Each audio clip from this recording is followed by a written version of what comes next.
Hey, family. Okay, Empress, you're twerking to the elevator music.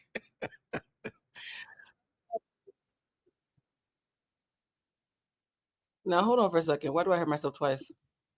Oh, I have myself up. Oh, look at that. Y'all know I be having pictures of me twice. So, y'all, you know I'm tired. I didn't get to do none of the stuff that I usually do.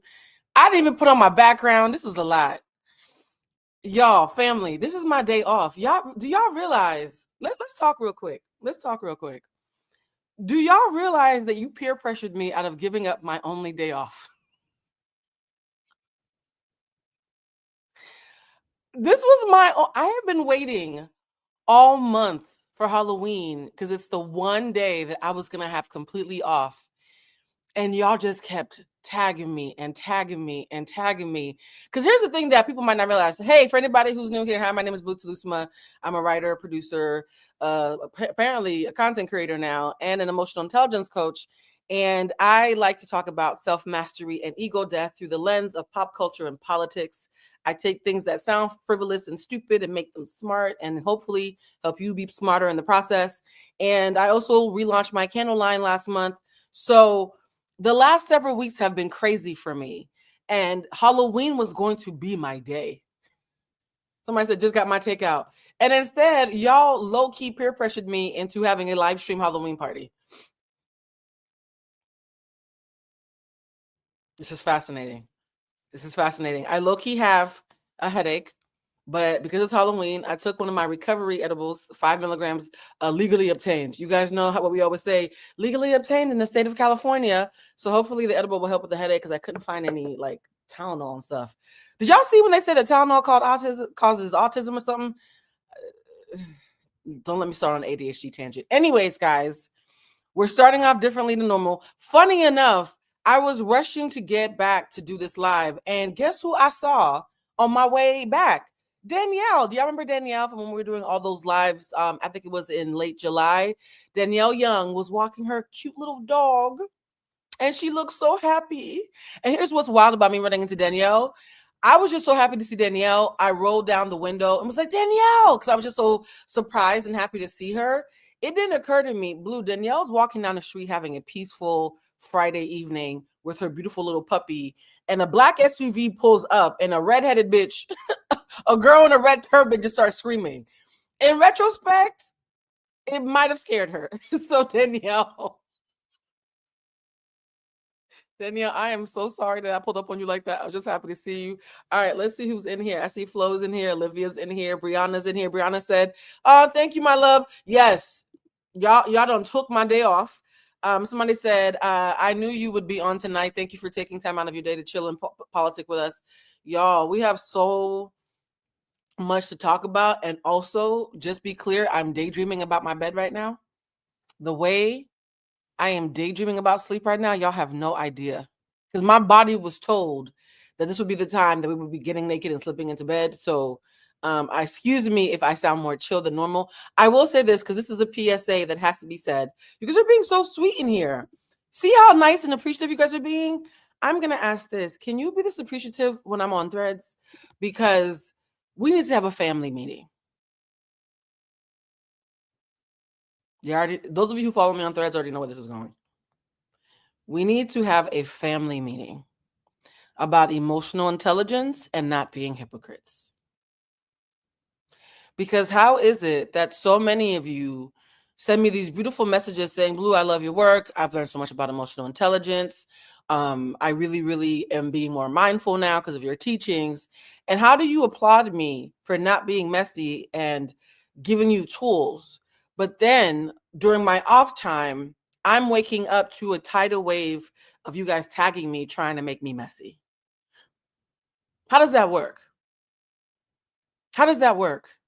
How do you say you like the fact that I'm level-headed and that I don't pit Black women against each other, and yet you keep on tagging me and Jessie Woo in each other's posts trying to get us to fight?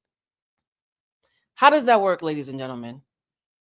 I'm a little ashamed of some of you because I feel like maybe I haven't taught enough, right? I feel like how do we talk about being reasonable and having emotional intelligence and showing grace while still holding people accountable while you all have spent 36 full government hours tagging me and Jesse in each other's posts. And here's the thing. In real life, let me just pan out for y'all, because some of you have parasocial relationships where you forget that me, Jesse, hell, Beyonce are all still people, right? It doesn't matter how big it gets. If you had a friend and your friend was friends with somebody else, right? So the person knows that you guys are cool, and that person comes to you talking shit about your friend, how would you react? You'd be like, you know, we cool though, right? Why are you like, it's okay to disagree, but wouldn't you keep it cuter? Wouldn't you expect someone to keep it cuter with you because they're talking about your friend, right? When you're talking to someone about someone they are cool with, friendly with, whatever you want to call it, you always tell yourself in real life, let me watch my fucking mouth, because I'm talking about someone they're cool with. Even if they might agree with me, the respectful, emotionally intelligent thing to do would be to, regardless of what I'm saying, to take the bass out of my voice, because I'm talking about their friend.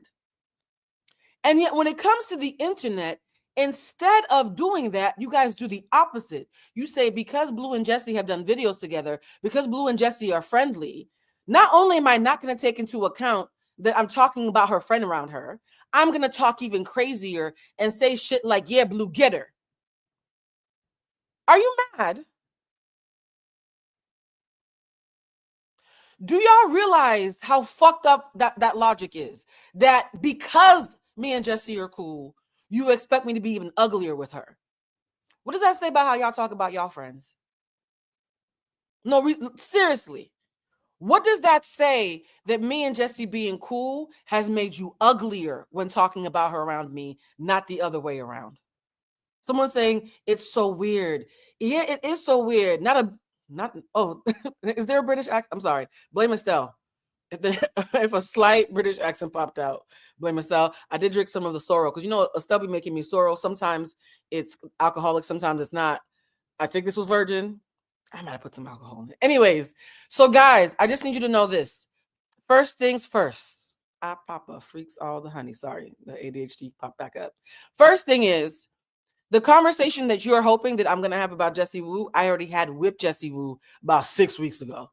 That's another weird thing, right? You guys are acting as if Jessie said something I disagree with, and I've just been just a mummy in a corner, not saying nothing, letting her. The day that the Ace video came out, me and Jesse went live and it went viral, and you guys dragged both of us and it was trending. The thing you want to happen already happened. So you don't want me to have a discourse with her because that already happened. You want me to beat a dead horse. You want to watch me beat up on somebody I'm cool with while she's down in your eyes. And you don't see the bully in that? You don't see the bully and trying to get me to have a conversation I've already had, hoping I'll be uglier this time because we're friends, not in spite of it?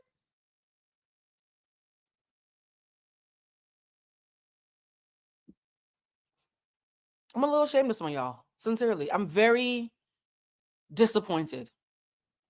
Somebody said they were being punitive. Yes, and I literally spent hours on here, even when I'm not getting paid. Shout out to Southern Fried Rice. I spent hours on here telling you, hold people accountable without being punitive. Because when you're being punitive, there is a latent, internalized anti-Blackness and internalized misogyny that lives in all of us, Black people and women included, that is activated when you're punitive. All that subconscious training that I'm working so hard to untrain, when you are punitive towards women like Jessie Woo, you're letting it breathe. You're letting the ugly out. And you're hiding behind righteousness. There is something so manipulative about that. There's something so manipulative in saying Blue Tulusma is a reasonable, level-headed person. And I, for whatever reason, don't agree with Jessie Woo. And Jessie Woo has been popular for a very long time. So I'm going to weaponize Blue Tulusma and their friendship to attack Jessie. Y'all don't see how fucked up that is? And this has nothing to do with what Jesse's talking about. I don't agree with Jesse, and me and Jesse talked about me not agreeing with her. So there's no gasp moment about how I feel. When we had that Shelly and Ace versus Nick Olandria conversation, I was very clear about my point. I was as clear as you could be without being rude. Like, I already told it that line, right? And so let me say this one good time, because at the end of the day, I'm going to say the thing that y'all don't realize. Jessie is a person. Jessie is a Black woman who spends more time than not championing Black women. Does she get it wrong sometimes? Who the fuck doesn't? Do you disagree with her sometimes? Who the fuck don't you disagree with sometimes? Right? But the fact that y'all seem so aroused by the idea of me destroying someone you know I care about does not sit right with me. Don't ever do that shit again. I will block you. I'm only addressing this here so that if you ever do it again and suddenly you can't see a Blue Telusma link, you know why the fuck that happened. Stop trying to pull me into fucking mess. I watched a little bit of her live today because I saw her. She went live and I was really concerned about her. Jesse, if you see this, I have meant to text you, but I've been fighting for my life. I barely made it to this fucking live my damn self, right? But I caught a couple minutes of Jesse's live and she was getting teared up. She said she left Threads. Y'all ran that girl off Threads. Y'all bullied that girl to the point of running her off Threads, and you tried to use me to do it. Do you know how nasty that feels? Do you know how nasty that feels? That a Black woman is having less than the day she deserves because y'all tried to use me? Don't ever do that shit again. If you want to be a bully, do it without me. If you want to make her feel like shit, do it without me. And again, I'm saying this as someone who doesn't agree with her point and is still recognizing her humanity. Do you see how I don't have to agree with people to recognize that they're human fucking beings? Can we make that a thing? Can we make that a thing where you can disagree with somebody? And Solomon, if you think Jesse's a bully, then the answer isn't trying to make me one. Right? Solomon, you see how what you said is completely fucking irrelevant to what I'm saying. I'm not defending or denouncing or doing anything of the sort. I'm saying is, regardless of how you feel about Jesse, attempting to weaponize me is still nasty work. You see how that works? You sound like a Trump supporter right now.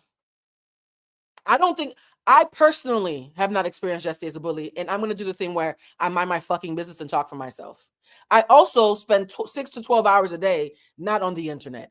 I don't know what happens in the belly of the beast. Y'all don't understand. Every time somebody that I'm cool with does anything, y'all act like I'm their mammy. Respectfully, not every fat Black bitch with an education is a fucking mammy. I am not a mammy to my friends. There's something low-key insulting about that to me, that you think I don't have my own business.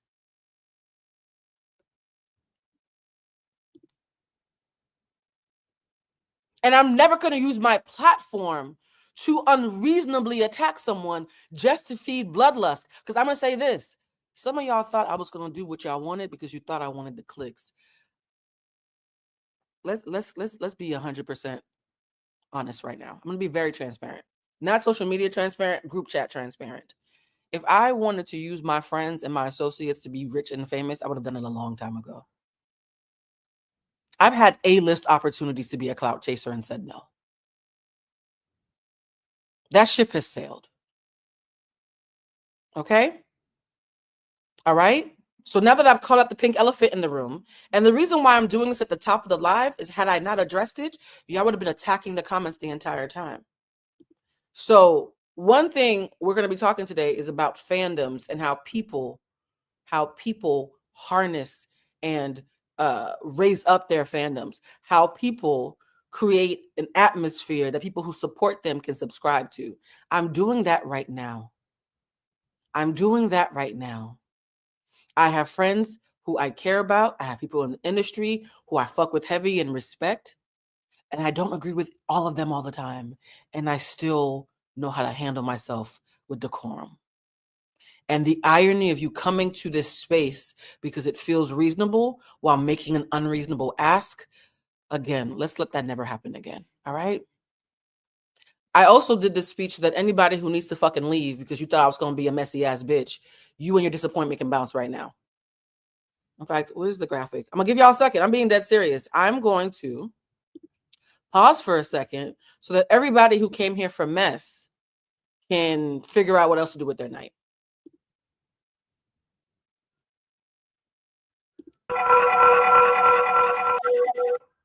Oh, we're also going to be talking about this video.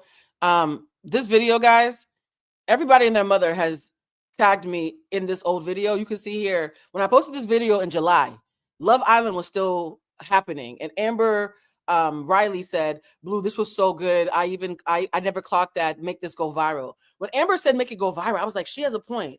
So I reposted it on, the TikTokies. And when I reposted it on TikTok, Amber Riley was right. Shout out to Amber.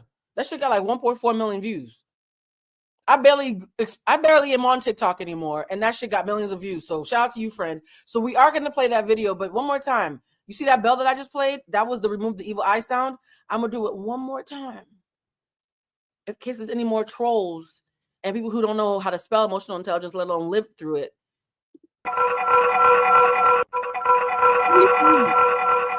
Who needs to leave?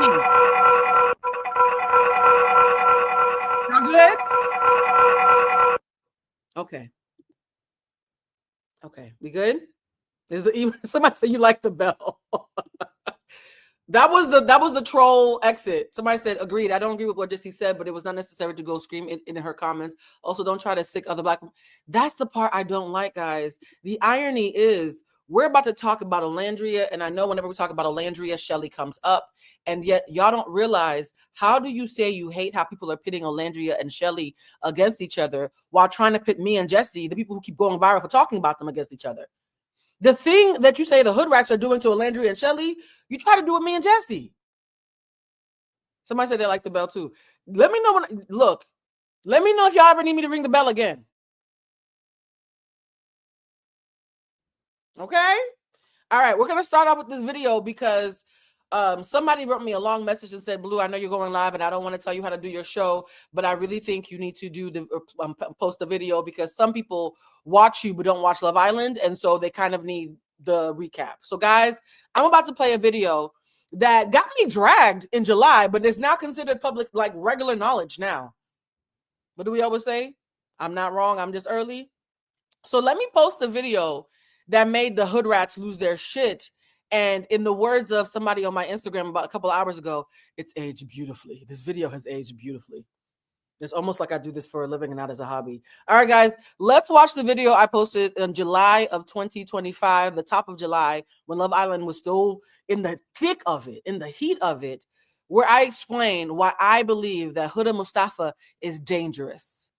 Huda Mustafa is dangerous. Not annoying, not even problematic. I think Huda Mustafa is dangerous. And that premise is going to be the thread through why I'm doing this live, why I gave y'all my day off on Halloween, and why we need to be really, really careful about not just the way we talk about Huda, but also the way we talk about Olandria and Shelly. And for those who are wondering what I feel about the comments around Shelly putting out a statement for Olandria, but Olandria didn't put out a statement for Shelly, that's a false equivalency. And we'll get into why that's a false equivalency and why I don't think Olandria needs to put out a statement for Shelly in a bit. But let's first start, for those of you who are new here, let's watch this video from July so you can catch up about why I think Huda has been dangerous since day one. And we have to be really, really careful with women who look like her. And it's not just white women, right? It's anybody who is not black or who thinks that they are a superior version of regular black women. Let's get into that.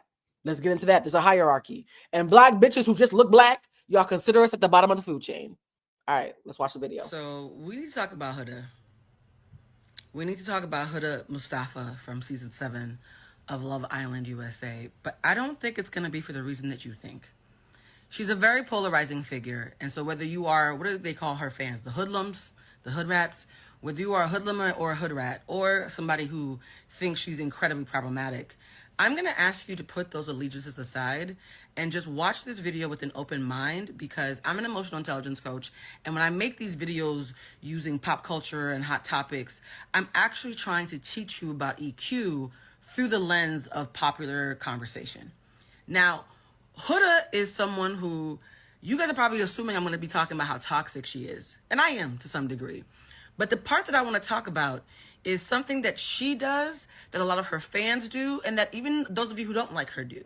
And that is victim speak. And last episode, it got dangerous. Now you might be wondering, Blue, what is victim speak? Victim speak or victim language is a fatalistic way of complaining about the world as if you are always going to assume that you are under attack and therefore are harmless and not culpable for the actions that are being taken around you. It is basically a part of victim mentality, right? In your brain, everything that happens is happening to you because there's no way in hell that you might have co-created the ongoing dumpster fires that you find yourself in. Now, when Huda does this, some of you, because you're also victims like her, feel like because she's relatable, then we have to somehow feel bad for her. And others of you who are more empowered and have a little bit more EQ are like, hey, she's actually manipulating the audience and the islanders through the lens of being a victim. Yep. Either way, it is something that I have just learned to come to expect from Huda, Amaya. A couple of them actually speak like victims. And before any Amaya stands get distracted by the fact that I mentioned her and Huda in the same sentence, yes, psychologically speaking, Huda and Amaya are actually a lot more similar than you guys realize. It's just you guys, it's so crazy how when I said that first in June and repeated it again at the top of July. In June, when I said that, you would have thought that I smeared poo on the wall. Everybody was like, Amaya and Huda ain't got shit in common. It's just that Amaya is much more likable. But that's a whole different conversation for a whole different video. And I actually love Amaya. So this is not about me attacking her. This is just about me being objective. Now, back to Huda and her expertise with being a professional victim. Last night, she got confronted by her cast member, Chris, because he thought that she was being two-faced. And the reason why Chris thought she was being two-faced was even though she had tried to get sexual with him from the onset of their relationship, mind you, their relationship's only like a week old, he said to his boys, I could only fight her off but so long, I finally gave in and had sex with her. So she immediately wanted to become intimate, and I'm not going to slut shame her for that. I know some of you have a problem with her sleeping with everybody that she's coupled up with. I'm not going to slut shame her for that. This video is not about that. However, he then confronted her and said, you are willing to hop on my penis at night, even though we're in a room full of 10 other people. But during the daytime, when we're just trying to have a regular conversation, you won't hold my hand or give me a kiss. Why is that? Huda's eyes then welled up with tears, as they often do. And then she wanted to say, you know, I don't want to do PDA because the last time I did PDA, I was judged so heavily. And so this time, I want to do it different. Pause for a second. This is where I immediately knew that we were about to see some bullshit go down. And it worked. A lot of you were like, oh my God, I totally get where she's coming from.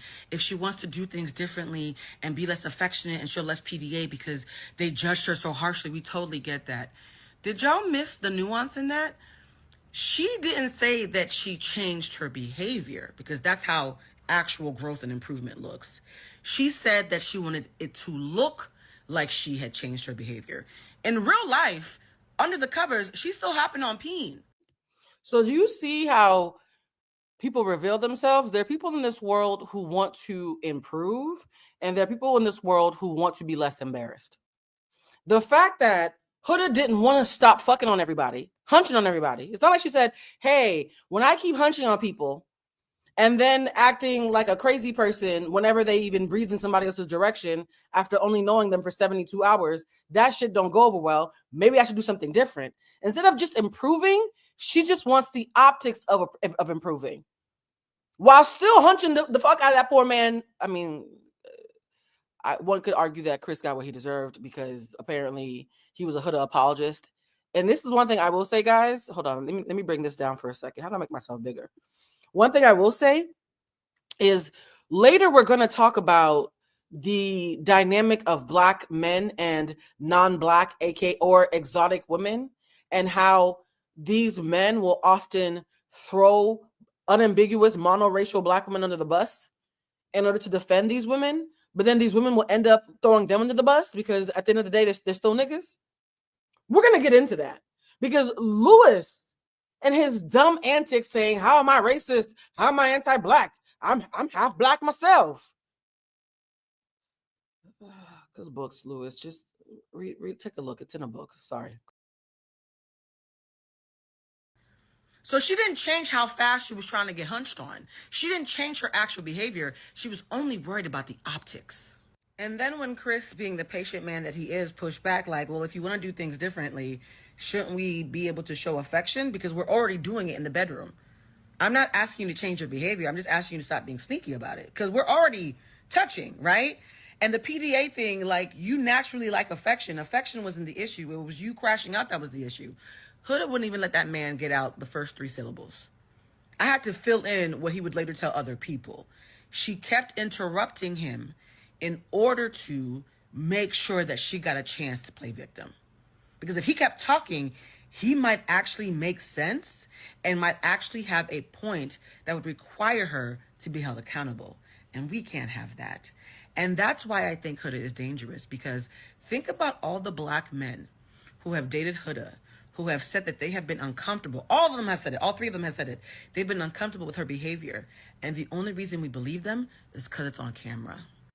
Even though Chris was the person who was hurt and frustrated and confused and was asking his partner to affirm him and provide him with clarity about her actions, within mere moments, even with editing, you could tell from his face, it happened fairly quickly, she had switched places with him. And now she was acting as if she was the victim, because in her mind, she's always the victim. Here's why this video has aged so beautifully in the, wow, this video is 4 months old. It's 16 weeks old. The reason why this, for those of you who didn't see the thing at the beginning, this live is not about Jesse. We are going to be talking about things that Jesse talked about, but I would never do a live to subtweet somebody whose number I have.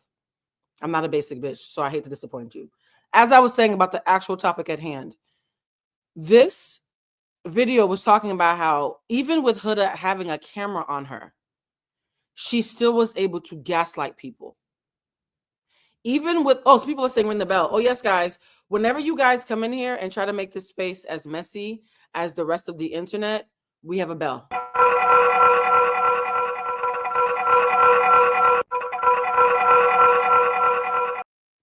Y'all good? Can we get back to the, okay, good.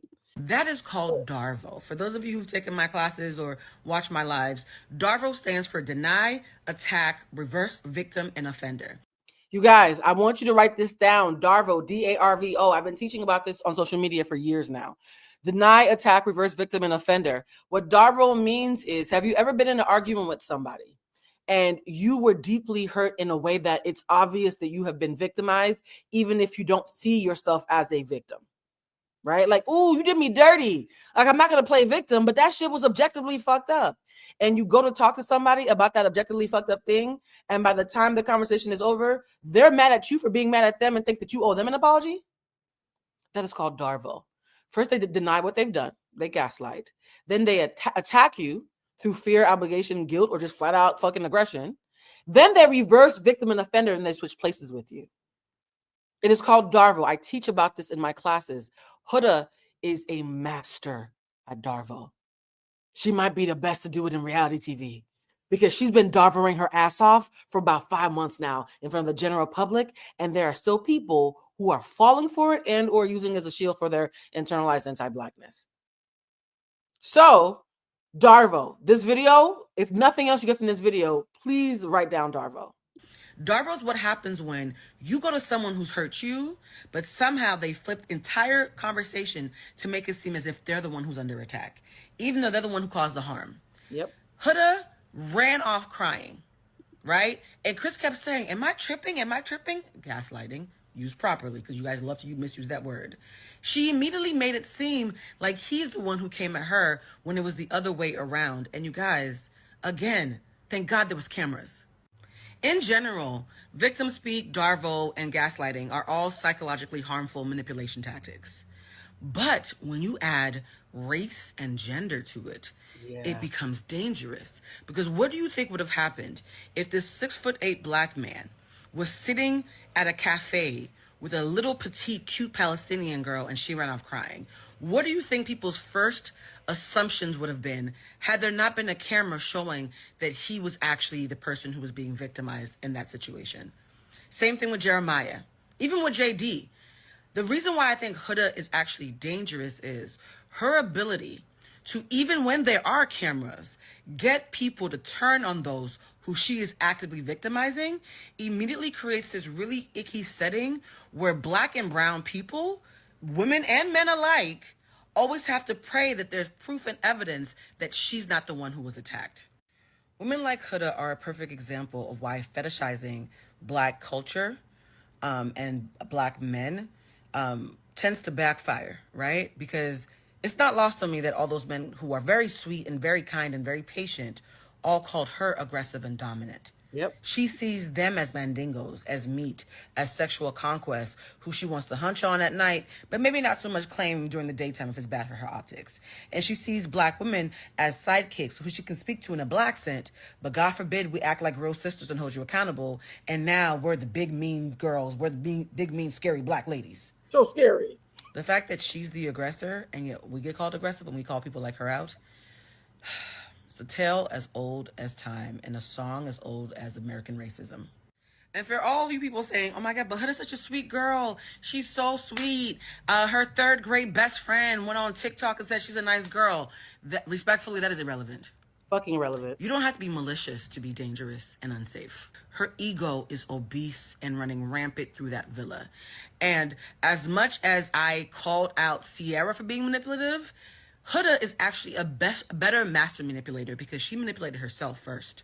The only way you walk around with victim speak is if you have first lied to yourself, which makes it so much easier to lie to everybody else. Look Yep. at Chris's face after that argument.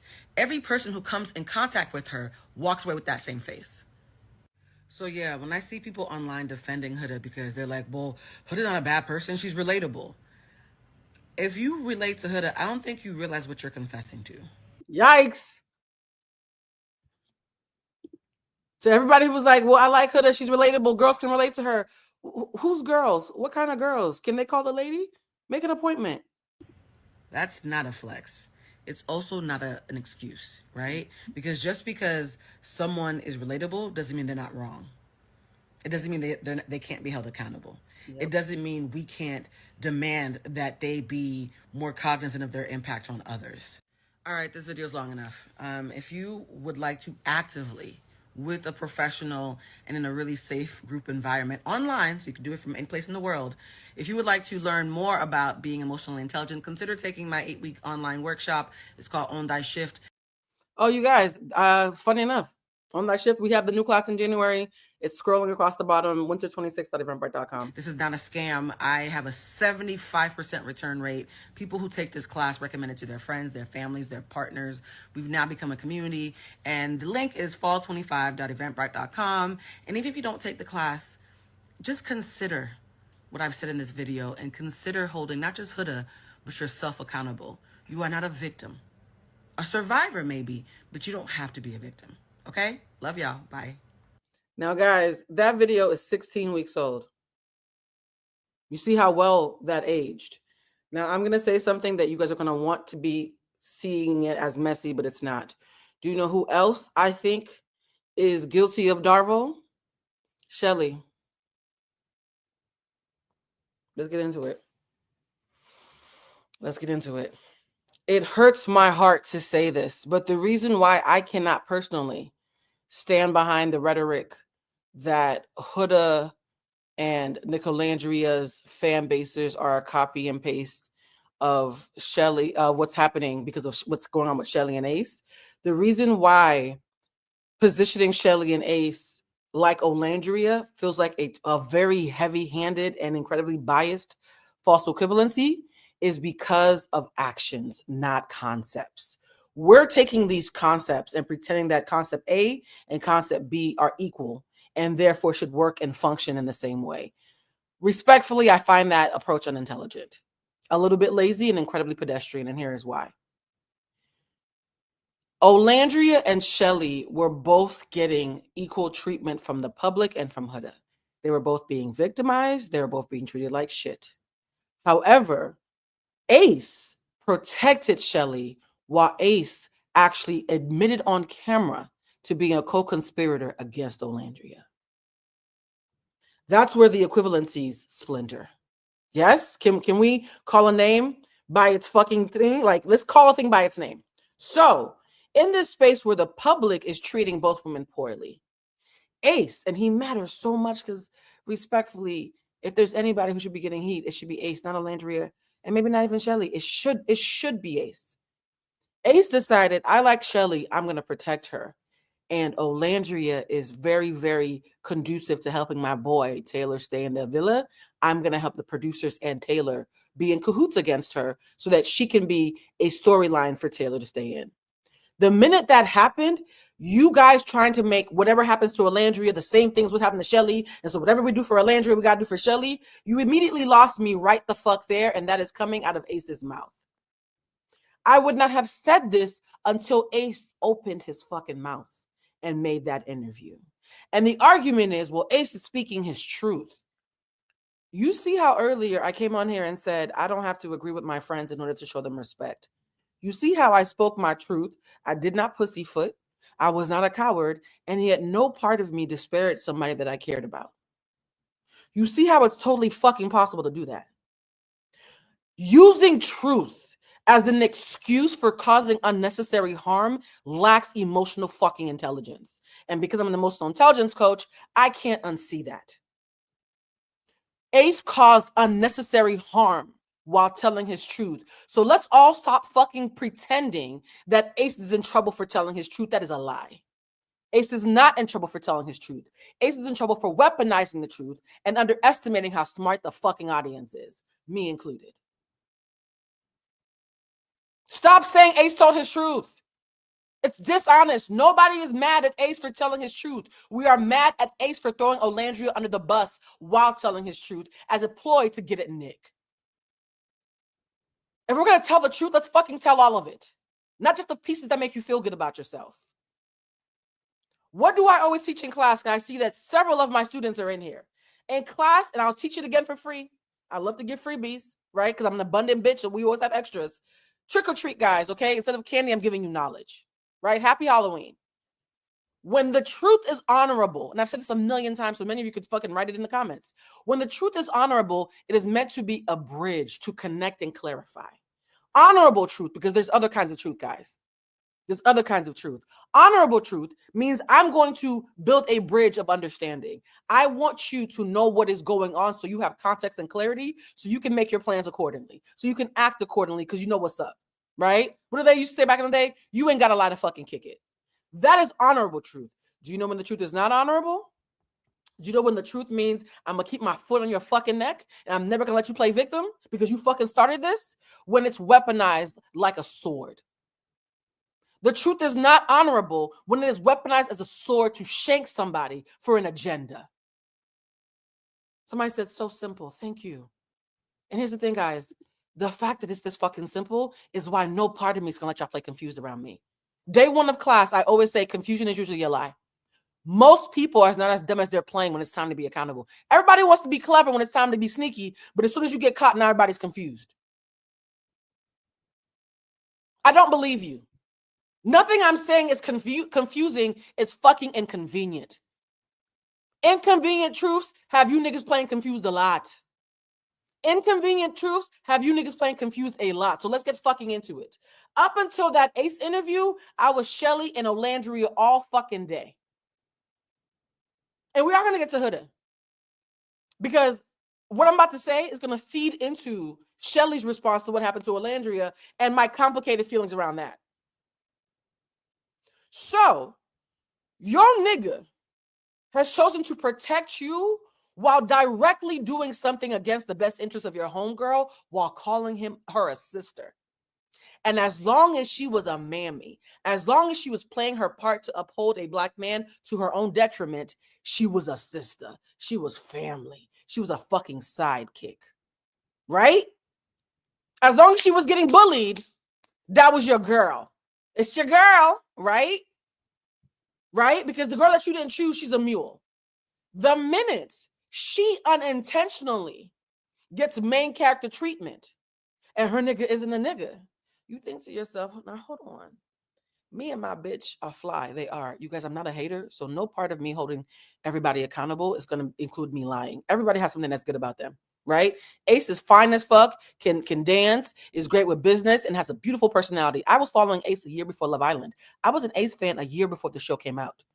So I'm not speaking as somebody who met him on the fucking show. I thought he was a lovely young man before the show came out, right? So you're thinking, oh, okay, as long as she's a sidekick, Olandria is family. But when her and her man, unintentionally, to everybody's shock and amazement, mostly to theirs, gets the main character treatment when they showed they were comfortable being your sidekicks. That's what's fucking with me. When Nick and Olandria thought they were Shelly and Ace's sidekicks, they were comfortable with that. They were thinking to themselves, yo, I love y'all's love. Y'all have been with each other since the beginning of the show. We just fucking figured our shit out 10 minutes ago. We're happy to be there for you. I played a video of the day of the reunion where they literally asked Olandria and Ace and Shelly and Nick, who are you the most looking forward to seeing? Nick's face, all fucking 32 teeth, like a fucking jack-o'-lantern, right? Nick's face, he was like, Ace, that's my bro. You know how Nick be doing. And then Olandria, you know, Shelly, that's my girl. We're gonna move in together when I move to LA. Up until the fucking reunion, they were still willing to be your second in command. Their egos were okay with that. And let me tell you something as a bitch who lives in Hollywood, as you can see from the backdrop, because I forgot to put on my background. I meet so many amazing people who are steeped in their purpose, and it is a privilege for me to stand next to them. I don't see it as sidekick energy. I don't feel like shit. I'm always honored when I'm in the presence of anybody who was steeped in their purpose. And to me, it is an honor to play my part into pouring into that. And when it's my turn to get that back, people pour back into me, right? That's what healthy looks like. One of my best friends is Bridget Kelly. If Bridget was to get another Grammy right now, security would have to pull me from the stage because I would literally probably have a sign. Okay? Y'all know how I get about my friends. It's a privilege to be able to clap for your friends and give them their flowers while they can smell them. So I 100% believe the sincerity of Nick Olandria and how much they love. We all believe that Nick love Ace. Even people who can't stand Nick now know that Nick love Ace, okay? So your friends up until the reunion are okay with what they assume is going to be their second place. They're okay being second tier to your Black love fantasy because, again, Shelly is gorgeous and talented. Ace is gorgeous and talented. And they have a cute love story about meeting, like missing in ships in the night before. Some of you believe it, some of you don't. And they've been together since the beginning. I would have been so, if I was Olandria, I'd be so happy for my fucking girl. Like, yo, my girl, she's probably going to marry this nigga. They're going to have beautiful little babies. And look at me. I ended up with a white man. I wanted me a black cowboy, but okay. Olandria was just happy to be there.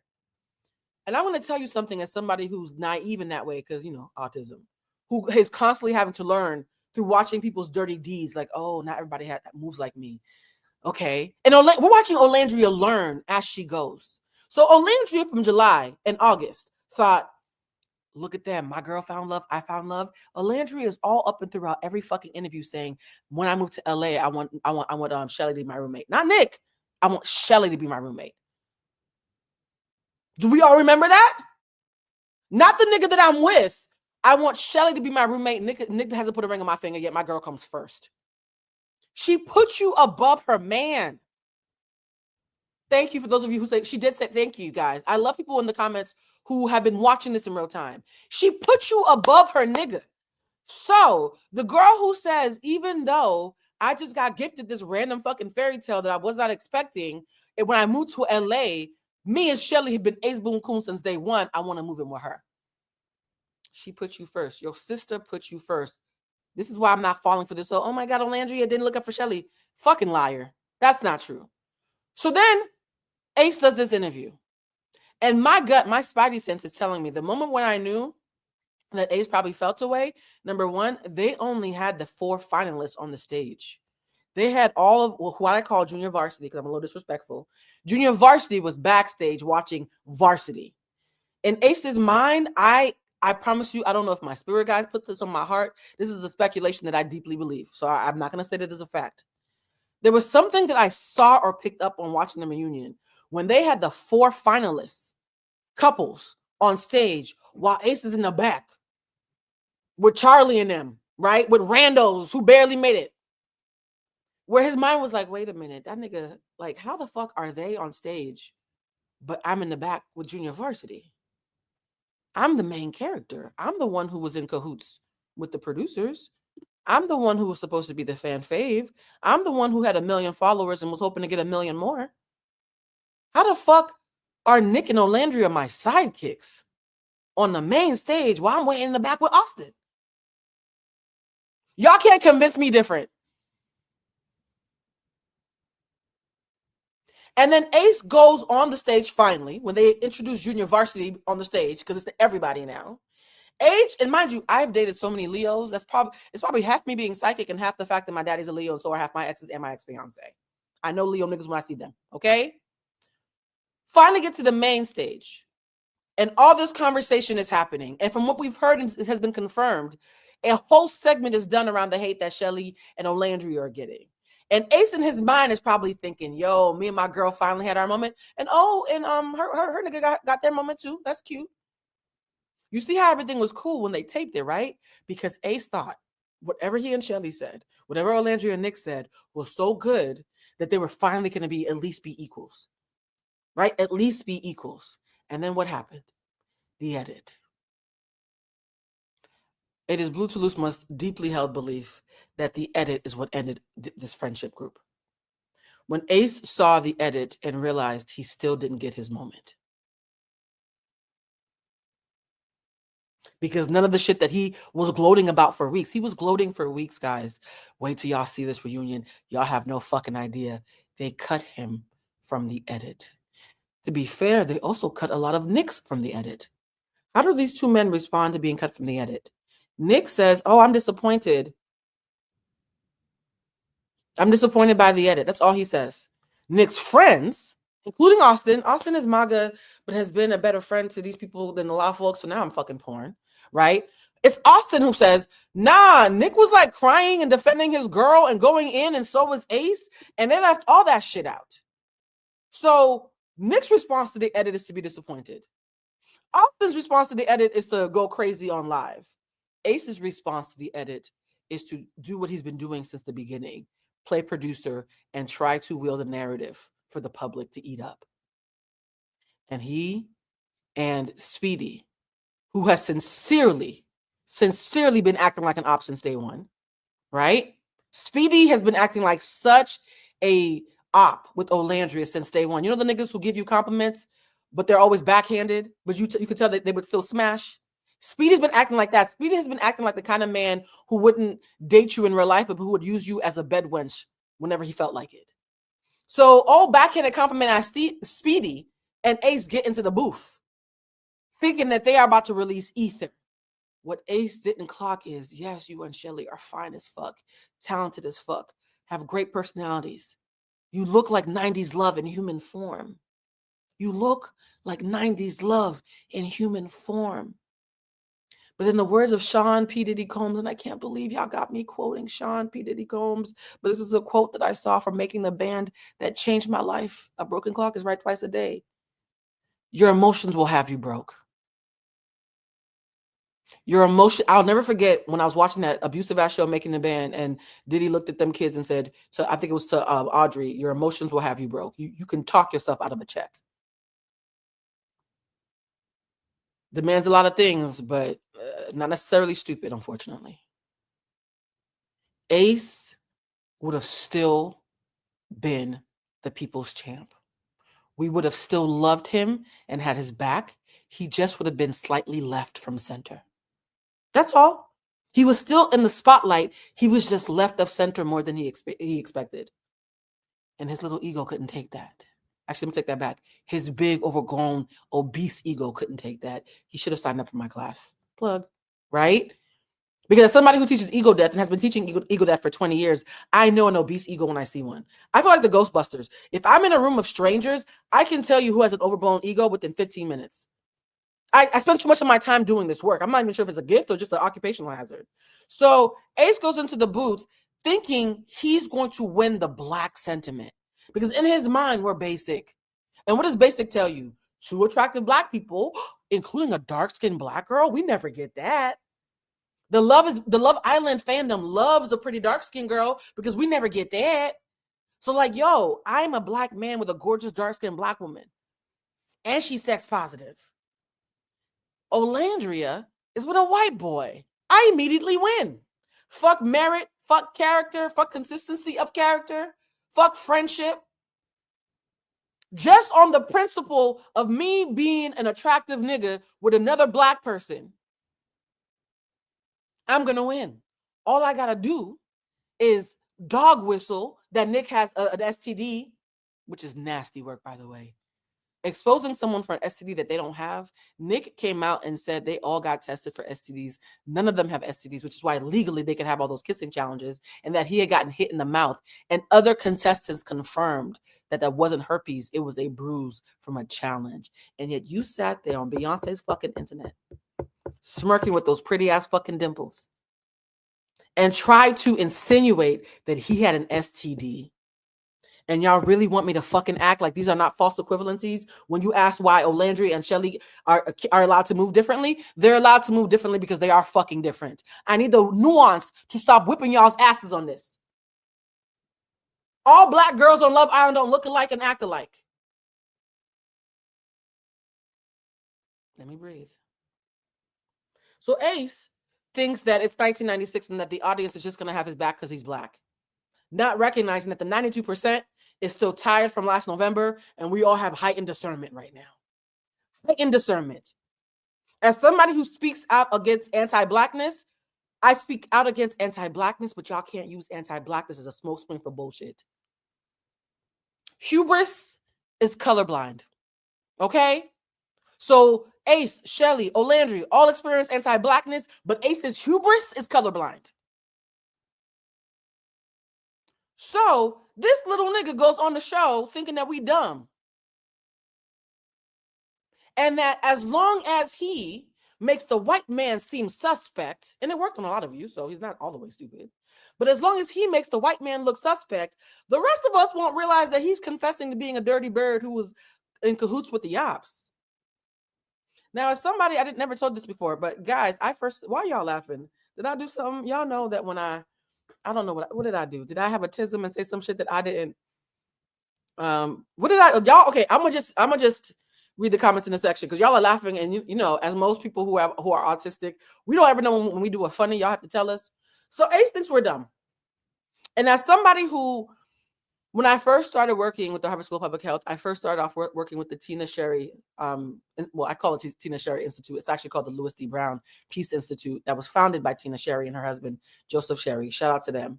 They took me under their wing, and when I was working there with them, before they collaborated for me to get this gig with Harvard, I remember there was some former gang members who Tina had working in the office. And I was like 22, 23, and this was when I realized me and street niggas get along very well. Street niggas love a bitch like me because they live and die by their word, and I act like I'm living and dying by my word. I hadn't been diagnosed yet. We didn't know it was autism. So they were like, yo, you a real ass bitch. One of the things I learned from talking to so many former gang members, like in intimate settings where they were like sharing and opening up to me, is there's something about a snitch that you need to be careful of because it tells you that they hold nothing sacred. The most low down, dirty street niggas still hold something sacred. Back in the day, this was 15 plus years ago. It's different code now. Actually, there might be no code because of TikTok.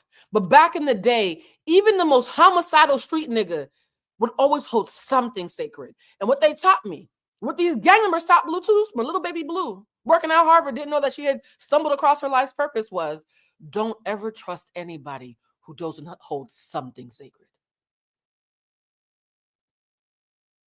The reason why Ace lost me when he did that interview wasn't because I'm a fragile, Olandria stan who doesn't have a life. I don't have a life, you guys. I'm giving up my fucking Halloween and to gift you this because y'all beg for this. I have plenty of life. So this narrative that only loser ass bitches who are obsessed with Olandria have a problem with Ace is lazy and untrue, and I'm walking proof. The reason why I have a problem with Ace and what he did and the trickle effect that is still following everybody right now, everybody's paying for Ace's sins, including Shelly, is that Ace sincerely tried to gaslight an entire community and then threw a tantrum when it didn't work. And what happened when it didn't work? Mind you, what broke my heart was the screenshot of when Ace released the teaser. Nick did not know that he was about to be betrayed by a Judas, and he posted like, congratulations, I'm so excited to see this in the comment section, egging Ace on, not knowing that Ace was about to attack him. And Ace said nothing. I don't want to share too much because, full disclosure, I do know some people in this ecosystem And so I'm choosing my words carefully. Just know if I say I'm mad about one thing, I'm probably mad about 7.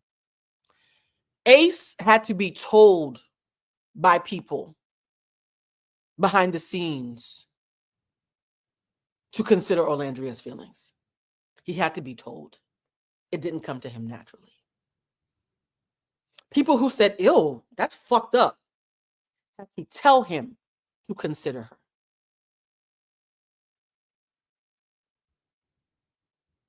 I know that for a fact.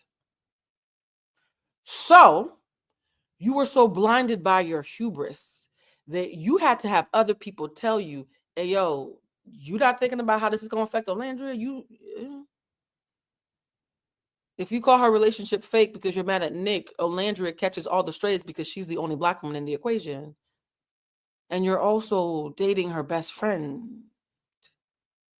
The level of selfish it takes for that not to be fucking obvious. The level of selfish it takes. And can we be honest, as somebody who's dated a lot of Leos, every Leo I've ever dated can't hold water behind the scenes when they have a plot that tots it up, right? If you have a scheme that tots it up and a Leo is involved or a Libra, assume they told their girl. If you have a scheme that tots it up and it involves a Libra or a Leo, the 2 signs that I date the most, assume they told their girl. You know why? Because I'm the girl. I'm the girl. And I've been biting my tongue, but it's getting ridiculous now. I'm the girl. So your nigga is about to attack your homegirl by proxy to get at her nigga. Sorry. I feel weird calling Nick a nigga, so I'll just call Nick a Nick, right? And the video goes out and it has the appropriate response. It goes out and it has the appropriate response. And you say nothing. And it is now, I said Nick is a YN from Florida. I still mean it, Duval County, what up? You say nothing, and all these months later, you still said nothing. Had her flailing for herself. Now she's not even fighting the demons outside. She's fighting the demons in the next room in the apartment she wanted to have with you in Los Angeles. And you say fucking nothing. And she shows you grace. And her and Nick run into y'all Fashion Week. And they show you grace. When fans ask for pictures, they smile and they take them because they're professional. They smile and they take the pictures and they keep it cute because they're professional. But your silence is deafening to those who love Olandria, including her mother and her sister and her family members.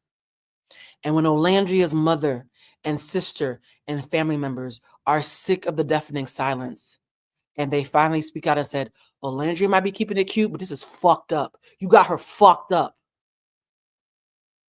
Now you're the victim. Darvo, deny, attack, reverse victim and offender. Shelly, respectfully, mon chéri, I would say this to your face because I want you to grow. You failed that girl when she needed you most. You don't get now to critique how she responds to that. You don't get to critique how she responds to that. So when this Huda thing happens and you release a statement with so much bravado, right? Because now your man has convinced you that we're haters. The Darvo has worked. And then your sister, let's show what Shelly's sister posted. And by the way, guys, I know that we're all Haitian, and so y'all are shocked that I'm telling the truth. That shit don't work on me when shit don't make sense. My family's Haitian. I still tell them when they're full of shit. Your sister posts, you have to practice what you preach and put out in the world what you hope to receive in return. Even if somebody wouldn't do the same for you, do it anyways, because genuine care isn't about reciprocity. It's about integrity. Your sister posted this dog whistle backhandedly applauding you for speaking out. Now that it involves Huda, you want to speak out. You didn't say shit when it was your nigga though, right? Your sister puts out this backhanded statement about how you're such a good person that you spoke out even when it wasn't reciprocated and left out the part that your nigga started it.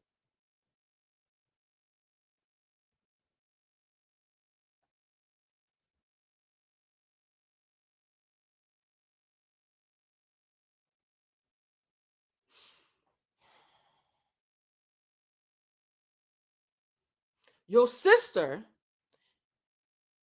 posted after that you spoke out against the racism towards Olandria. How amazing and angelic you are. You guys, I'm not joking. She literally calls this girl an angel. Exactly. Your sister is an angel. Truly has a, and then the sister responds, yes, she truly has a heart of gold, and no one can take that from her. Where was this heart of gold when your nigga was at Speedy's office talking shit about Nick Olandria and lying while telling his truth? Because insinuating that Nick has herpes when you and everybody else knew that he got hit by something during a fight, during a challenge, that is a lie of omission. Where was the angel and the reciprocity when Olandria was fighting for her life because she was losing fans by the droves because they were convinced in Black love, and so if a Black couple says it, it must be true. To be silent when the call is coming from inside the house, but then to pontificate in bold, beautifully written paragraphs when the call is now Huda, right? An easy scapegoat. Doing the right thing when it's easy doesn't impress me. Respectfully. Shelly, you failed Olandria, and until you admit that your nigga played in her face, I can't trust you. Let me explain to you statistically, research-wise, because me not trusting you is not hubris. Research has shown that when people don't take accountability for their actions out loud, there are 4 people. Somebody said a scapegoat. Yes, an scapegoat. There are 4 types of people in the room when it's 2 of us having a disagreement. There's my conscience and your conscience, and then there's my subconscious and your subconscious. When you do me dirty and you don't say it out loud, you don't acknowledge it and admit it out loud that you failed me in some way, that you, whether it was intentional or unintentional, directly or indirectly, were a part of causing me harm. When you refuse to say it, do you know that you're like 90% guaranteed to do it again? Because even though your conscience thinks, well, what's understood doesn't need to be said, your subconscious thinks, oh, we got away with it, so it's not that bad. There's no consequences.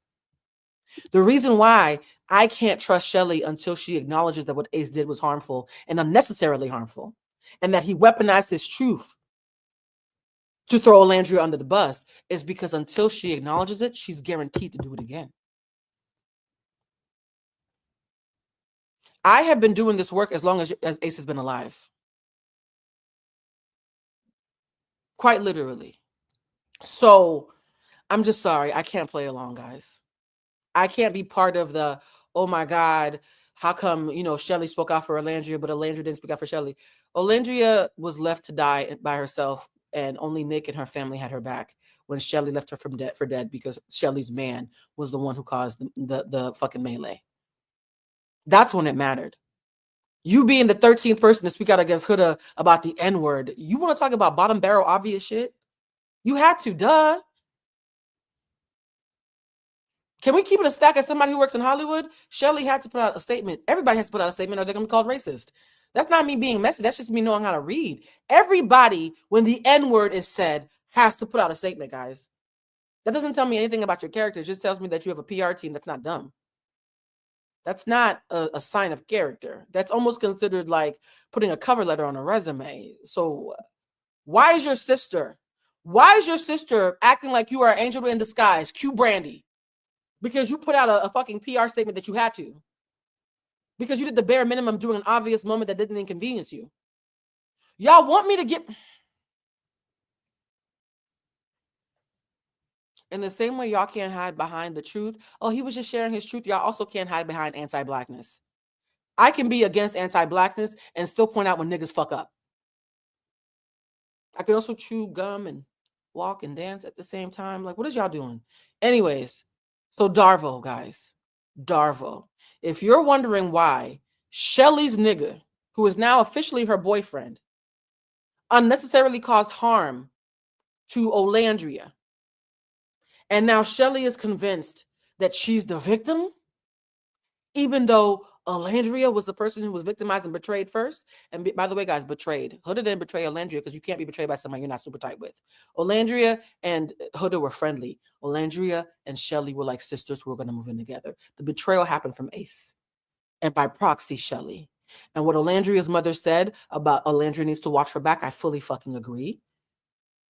And if you're mad, here's the thing. How are you guys mad at Olandria because her family cussed out Ace and Shelly, but not mad at Shelly because Ace started it? How do you not even agree with yourself?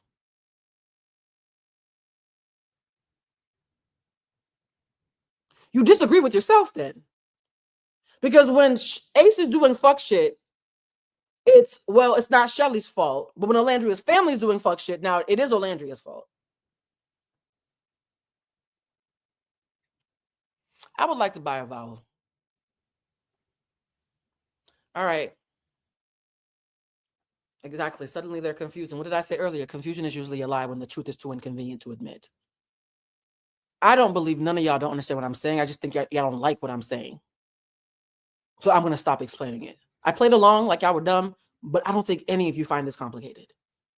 So let's get into this shit with Huda and Louis. Has started dating perfect match Louis Russell. He was actually friends with Miguel from season 6 of Love Island, but once Huda started hanging out with Louis, people noticed that Leah, Miguel, they had all stopped associating with Louis, and they were wondering if it had to do with Huda. They came out and said that it was nothing to do with her and more about the fact that Louis was clout chasing. He was using Huda for clout. And it seemed that his friendship with Miguel and Leah and anyone from season 6 was pretty much done. Now, so here's the thing, guys, and I'm gonna rewind this a little bit. Why did Miguel stop talking to Louis? And more about the fact that Louis was clout chasing. He was using Huda for clout. And it seemed that his friendship with Miguel and Leah and anyone from season 6 was pretty much done. So here's a little confession, guys. A couple of months ago, I had planned to do an entire video about destiny swapping using Louis and Miguel as my example.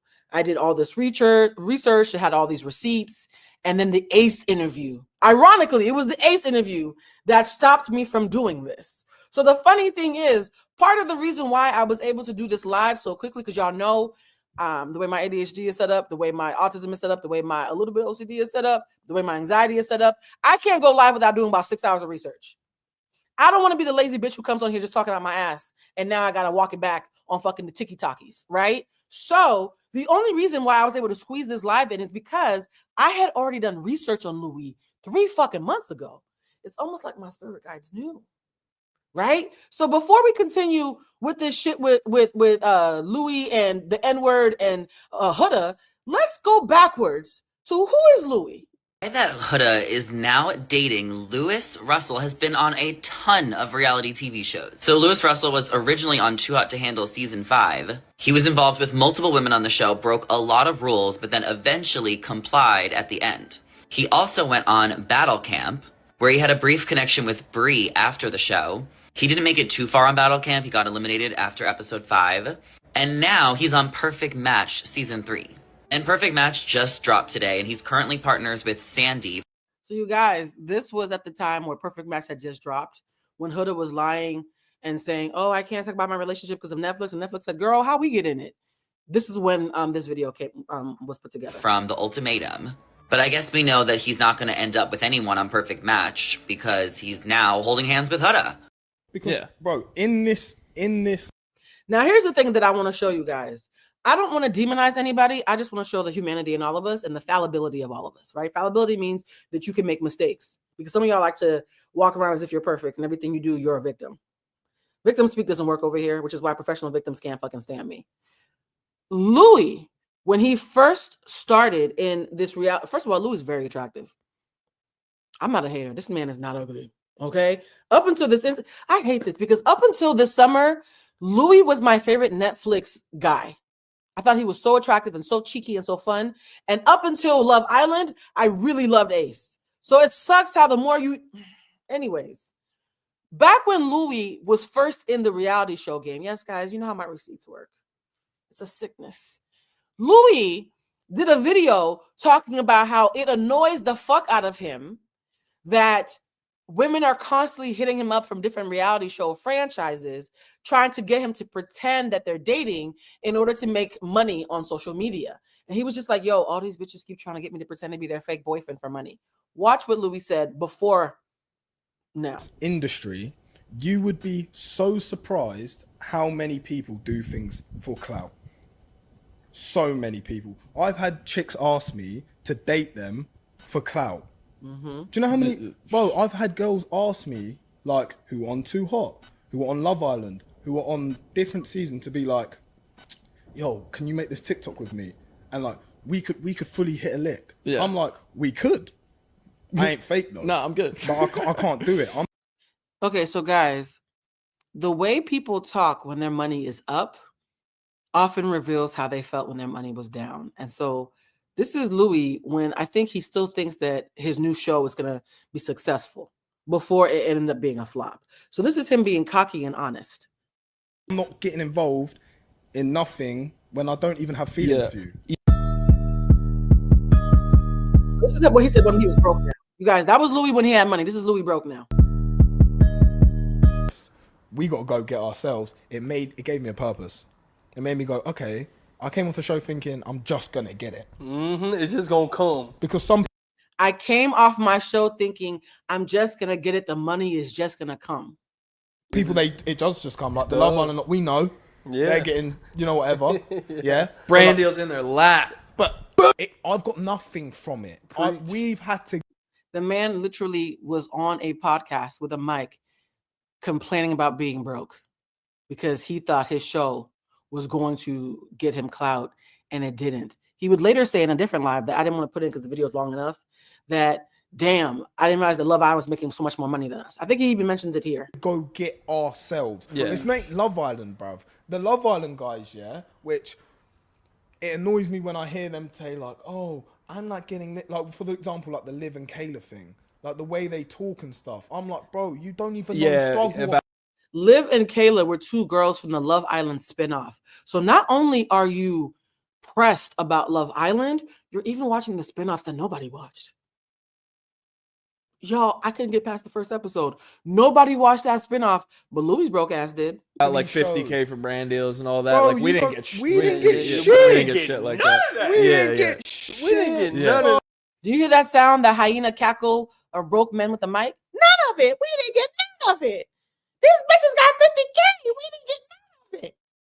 Seduce and scheme. Shout out to my friend Sarita Singleton from Rap Shit. Such a great show. And one of my favorite things from watching Rap Shit was when they created that song Seduce and Scheme. Louis wanted to seduce and scheme. Yeah, bro. And this hate it. I used to be like, did I choose the wrong show? What have I? Did I choose the wrong show? What am I doing? Oh, bon Dieu. The way y'all be telling yourselves, by the way, because today's show is about betrayal, I'm wearing my Selena's t-shirt. Bitty, bitty, bam, bam. Sorry. Bitty, bitty, bitty. I'm not laughing at Selena. I'm just laughing about how much I love her. Anyways, so these podcast bros are now complaining with shades on inside that they have made no money from their shows. And Louis is admitting, damn, I talked all that shit about Love Island, but did I choose the wrong show? You talked all that shit about Love Island, and now you're wondering if you chose the wrong show, and now you're watching everything about Love Island, and now you're hanging out with Miguel and Leah. Miguel and Leah, who were the two faves. For those of you who was asking, well, who's Miguel? Well, boys and girls, Miguel is a biracial British man who became famous in America for dating a Middle Eastern reality star from Love Island. Miguel is a biracial British man who got fame. Louis is a biracial British man who wants fame. And how did Miguel finally get fame? He dated the favorite Middle Eastern girl from Love Island season 6. Now, if you are Louis, what are you thinking now? You already have half the equation. Who do you know who could fit the role of a Middle Eastern girl from Love Island? Done. Now I'm in a point where I can't even do my normal jobs because I can't do modeling no more because they wouldn't take me because of the show, but then I'm not getting enough money from the show. I can't do modeling no more because nobody cares that I'm light-skinned and tall and conventionally attractive. They think I'm a joke. Yeah, I'm not getting enough money from brand. It's all on you, yeah. So they're going to get to know her real soon. I want a Leo. So I'm gonna make this part bigger than me because this part is actually very important. This is the moment that made me want to do the Destiny Swap video. And maybe God wanted it to happen today instead.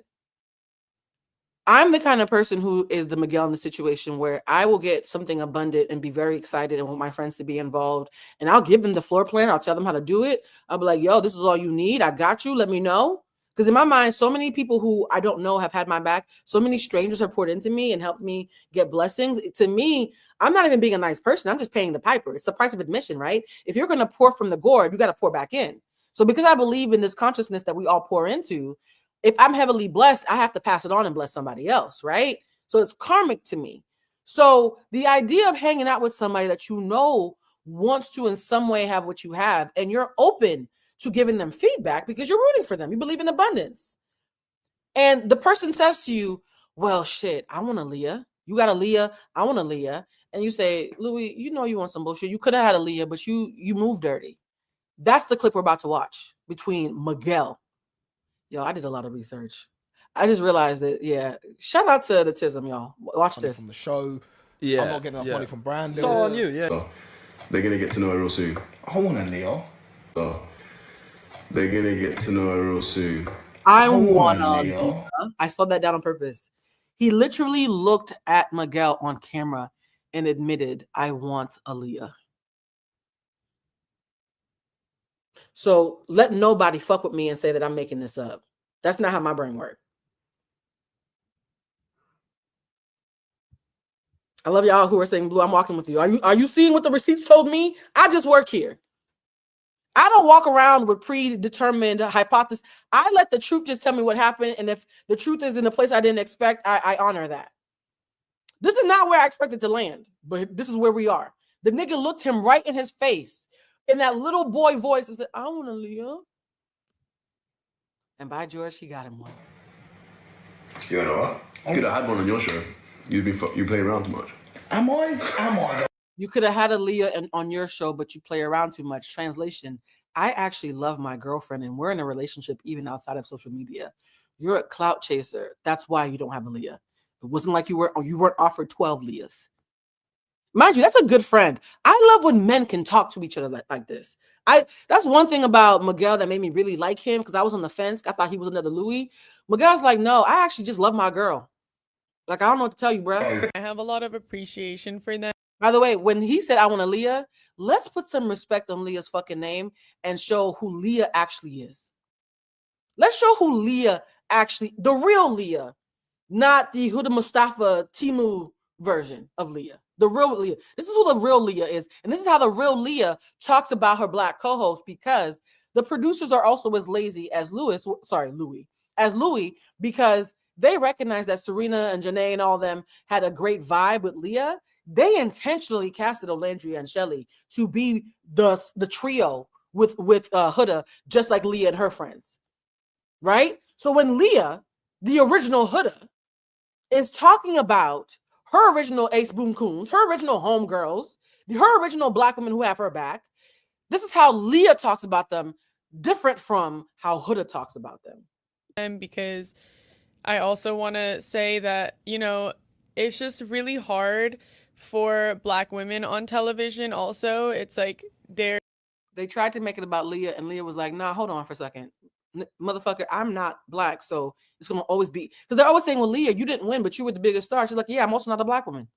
There's so many stereotypes and there's people trying to fit certain narratives and they have navigated their path really beautifully. And I am so proud of them. I feel like there couldn't be better role models right now. Can you imagine? I'm about to get emotional. Fuck. Can you imagine how healing it would have been for Olandria to hear Huda say this?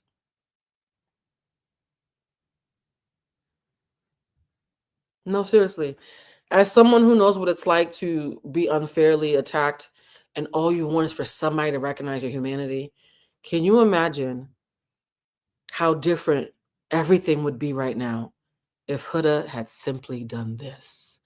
The bar is in hell, guys. This is not asking much, and yet it's incredibly impactful. for Black women in TV and honestly in social media and all of that stuff. So I think that, and knowing them personally, people would love them even more. Like, they really are such good people. Lewis Russell gets asked about Miguel and Leah after they all... So here's the thing, guys. Leah is a real ass bitch, and she's not perfect, all right? One thing I would tell you, when I say somebody's a real ass bitch, don't tell me how imperfect they are, because real doesn't mean perfect. So me saying they're a real ass bitch, their imperfections are not mutually exclusive realities, right? Real means fallible. Leah is so fucking real that when she found out, and she said this herself, so I'm just encapsulating what you're about to see proven in receipts. When she found out that Louis allegedly told Miguel and their boys that he wanted to date Huda to see if he could recreate the same magic that Miguel and Leah have, Leah was so fucking disgusted, she allegedly cussed him out. She cussed him out at the mere thought of him fucking over another Middle Eastern girl trying to do a cheap facsimile of what she actually has, because she understood how hurtful that would be to Huda. In the screenshots, for somebody who said Leah didn't like Kenny either, here's some tea on this, and I hope I put this in the receipts. In the screenshots, when Kenny was revealed for being a clout chaser who pretended to like Janae just for a bag, they mentioned more than one clout chaser. They said clout demons, plural. And this was the same time that they stopped talking to Louis. All right. Somebody said, did we all freeze? Did y'all freeze? I didn't freeze. Now, hold on. Before I play this video, are we good? Did we freeze? We good? Okay. Can somebody confirm that we did not freeze so I can continue? All right, I'm going to hit play. follow each other. Guys, when it comes to what happened with me and the girl, I don't want to talk about it. I don't feel like it's something that I want to be publicly known for the sake of me and Miguel. Yeah, me and Miguel don't talk no more, and him and the entire Leah got the whole fucking cast unfollow this nigga. I will say this as a bitch who lives on integrity a little bit, probably more than I need to sometimes. If I unfollow somebody because they did some grimy shit, I'm telling all my friends they did some grimy shit so everybody's safe. That's not messy. I'm Paul Revere in this bitch. Y'all know I'm from Boston. If you do something fucking grimy around my ecosystem, I'm ringing the fucking bell.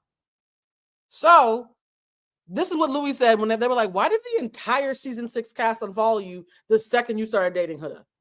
You know, it's not that he's not my friend. It's just an event happened. An event happened is you snitched on your fucking game plan. I don't appreciate it or respect it, and I want to remove myself from any dead-end situations. I don't want anything negative in my life. Why is it always people who are the negative thing in life who say they don't want anything negative in life? You don't want you? That's weird. I would never understood that. I'm moving on to a new place. I don't want none of that. And they checked. His boy unfollowed him. Shout out to the Boston folks very early. That anybody... Leah has stepped into the chat as to why PPG unfollowed Louis Russell, who is currently dating. Shout out to Ricky. She used to do a lot of stuff with Jesse as well. Ricky has been on top of this, and I wanted to make sure that I included her in this video because her and Jesse both, I think, have journalism degrees, or I think they both have journalism. I was a communications major. I didn't know I was going to end up doing none of this shit. But Ricky has done a great job of encapsulating how we were able to confirm so much of the speculation around Louis and Leah and Miguel and this whole mess with Huda. Huda from season 7 of Love Island. So this video started circulating this morning. This is Isaac from Too Hot to Handle. He is a mutual friend of Louis and Miguel. I guess he was on live last night and he was having a conversation with Miguel. Here's what he said that's going viral. Yeah, I know, but like, Miguel, bro, you're glazing over shit, though. Like, bro, your girl got mad that Lou was talking to a girl that she doesn't even know, bro. Like, your girl got mad that Louis was talking to a girl that she doesn't know. No, your girl got mad that Louis was scamming a girl who she has solidarity with culturally and whose space she understands is going to be tricky to navigate with a real man, let alone a fake one. Finish the sentence, my guy.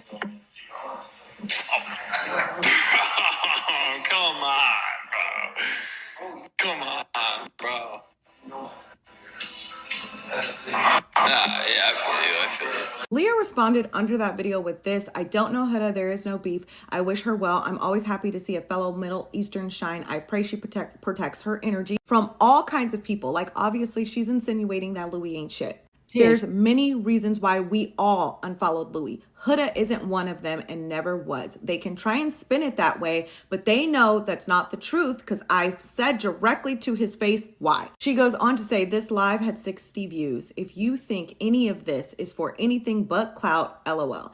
It's the month, I'm telling you. Which is such a betrayal of trust on Isaac. He's already lost his best friend, Louis. And now, Isaac, you're gonna go on live and have a conversation. Isaac is so inconsequential. I didn't even know who the fuck he was. I know a little bit about almost everything. So yeah, Isaac, this with 60 likes, Isaac, you were cloud chasing, airing a public phone call on live without telling the other person. That's nasty work. Conversation and say something like that, which is clearly going to send a lot of backlash because Huda's fans are fucking crazy and nuts and mentally unstable. It's going to send a bunch of backlash Leah's way. But I'm glad she cleared it up. Like, obviously she's saying that Huda needs to be worried about Louis. She needs to protect herself from people like Louis. And Miguel released a statement clearly because this video is going viral. This was Miguel's statement. And he's basically saying what Leah just said, right? Like, the girls unfollowed not because he's dating Huda and they don't like Huda, but because of Louis' intentions regarding the relationship, like his reasonings for dating. Not y'all stuck on the 60 views. Everybody got to start somewhere. Y'all, this time last year, my lives used to only have about 10 people in the live with me. Now there's 2,874, right? But I started with 10. So don't make fun of his 60 views. I mean, he was doing nasty work, but to all the micro influencers out there, keep going. Her is not pure. So y'all, leave these women alone. If anything, they're protecting Huda. Like, what if Louis told them, like, oh, the reason I'm dating her is because my new show's coming out and I need promo and she has 6 million followers and get that. Imagine he said that to them.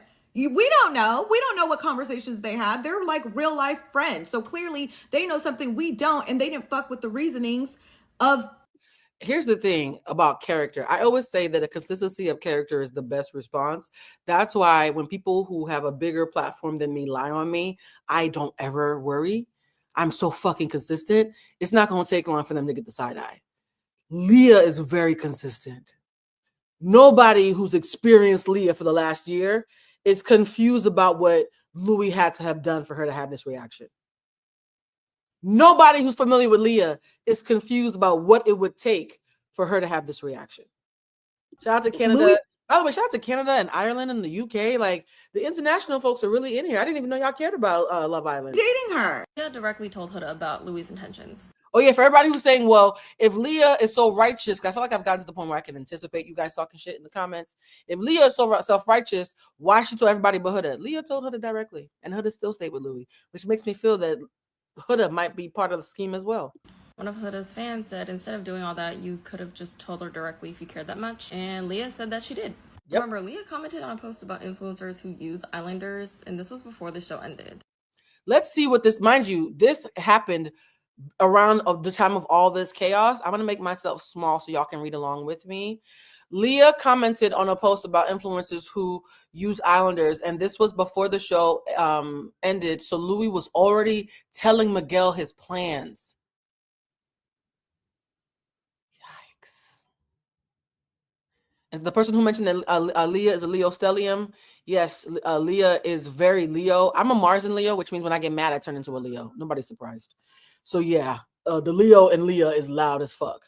Let's keep playing this. Louis maybe told Miguel his plans. Anyways, we'll see how it plays out. I just wanted to post that because there are a lot of people not understanding that Leah and Miguel were saying the same thing. They were both talking about Louis' intentions, not about Huda, but Louis' intentions with Huda.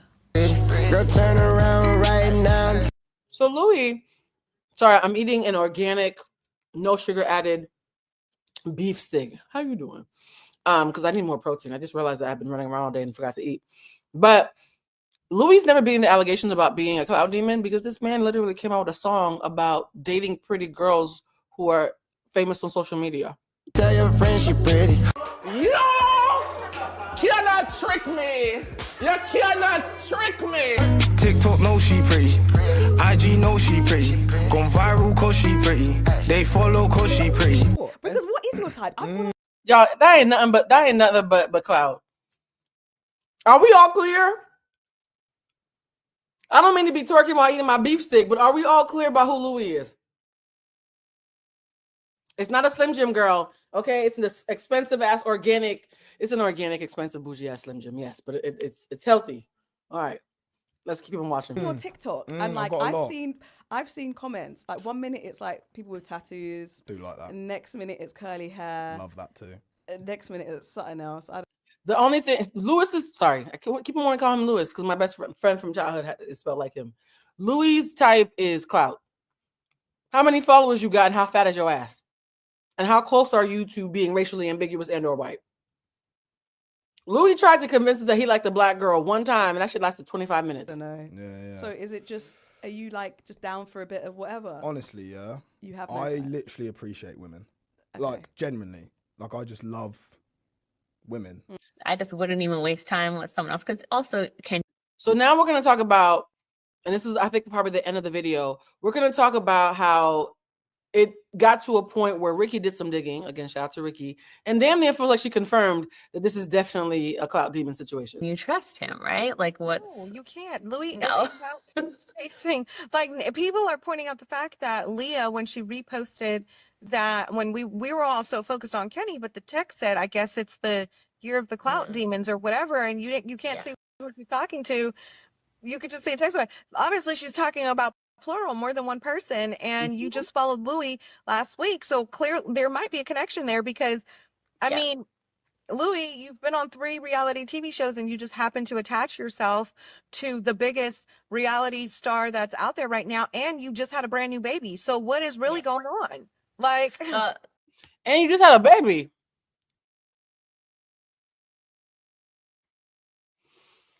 Now hold on. So wait, Louis and Huda are both leaving their babies to do this fuck shit? Okay.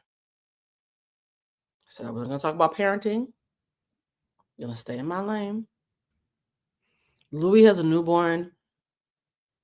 Huda is a mamacita, but they're sitting under a galaxy light from a dorm room,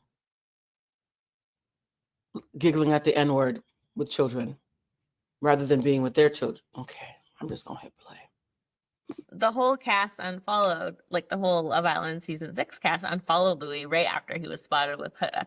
And I know like they've come out saying it had nothing to do with Huda, but you know, it's like, for the people who say, Blue, you be getting receipts, people don't like to argue with me. And as I'm doing this show, I'm starting to see why everybody says, I'm not arguing with you, bitch. Because I'm very reasonable. It's just that if you're going to argue with me, just make sure that you have your dossier, because I'm definitely going to have my dossier. For those who don't know, a dossier is a fancy file. I keep files. I'm in there too. I keep files on me too. I'm not exempt. I've cussed me out on several occasions, so at least I'm fair. 2+2. It's pretty obvious that maybe they don't necessarily have a problem with Huda at all, but they can see that Louis is a clout chaser, right? Not Papacita. Daddy Sita. Okay, don't make me laugh, y'all. Sorry. And tell me if I got beef stick in my teeth. And that's not something that they want to attach themselves to at all. So I think once people were calling him a clout chaser when he was posting so many videos with Leah and Miguel.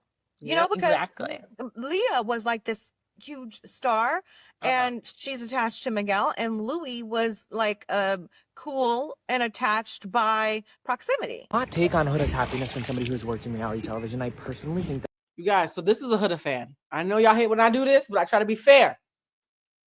I wanted one of Huda's fans who I thought could be objective to in some way speak to this. I'm not going to hold you. It was very hard. It was very hard to find an objective Huda stan. This is the best I could do. And this guy used to work in PR, so that Huda would do better professionally if she was single right now. I know everybody was so quick to the jump to ship her and Louis because they want her in a relationship. They think he's hot. They think he's attractive. But guys, you got to go more than just surface level. They look good together. Yes, I agree. And don't come for me in the comments because I want Huda to be happier more than absolutely anybody else. I believe she deserves love. But from a business standpoint, I agree with Leah and Miguel. I think that he was so quick to jump on board because he is astronomically going to rise with her. And I think that Huda has the potential to not just be an influencer, but to be a true celebrity. And I think she... Okay, so clearly this man loves Huda, but what he's saying doesn't like merit. He's saying that Huda would have been better served if she solidified herself as a singular entity and had an ecosystem and friends and brand deals and was frolicking and showing that whole girl boss narrative that the kids like so much. She would have been better suited to do that than to tether herself and to a man who is already been run through the block. Look, I'm not going to slut shame. I'm just going to say Louis is like a doorknob. Everybody's had a turn, right? So, this young man isn't wrong, right? Hitching your wagon to community dick might not be the best idea when we saw you hunching on everybody in the fucking villa. I agree with him. I actually agree with him. Should rise with her team and with a friend group and with fans that love her and support her, and not necessarily a man that's just going to take credit. And mind you, yes, there's a video. I almost included it, but it felt mean. And I felt like I was going to be blunt enough today. There's a video of Louis, the same live where Olandria was called the N-word. Louis said that Huda breath stank. And that the reason why he ain't got no nose hairs is because she's always breathing in his face. That man is so unserious. For her getting to the top. So, guys, back to the original video. I just wanted all of us to know who Louis is. We're all clear? Was the Louis detour worth it for you guys? Because I felt like not mentioning the Louis of it all and just talking about Huda and the obvious would have felt like half-baked to me. As time has gone on, though, he has continued his relationship with Huda. He recently asked her to be his girlfriend. It was this whole big, grand, elaborate thing, which, you guys, every single time someone from Love Island recently has been asking their partner to be their significant other, like boyfriend, girlfriend status, it has been the most elaborate act.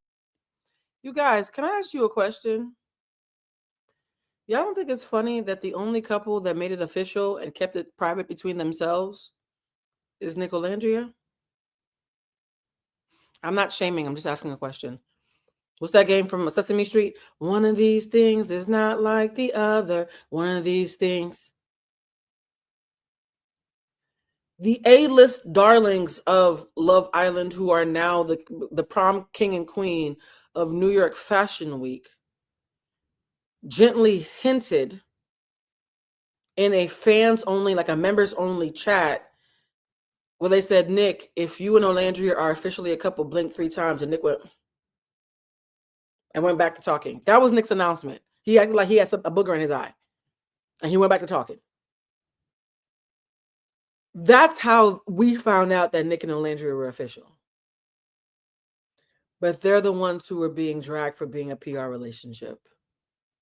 Everybody else is doing Hallmark ads that they're not getting paid for. Interesting. I'm just saying, I'm not critiquing this. I'm just commenting. One of these things is not like the other. Asking, like, you would think it was a proposal. They have been going all out. I don't know if they are in competition with each other or what.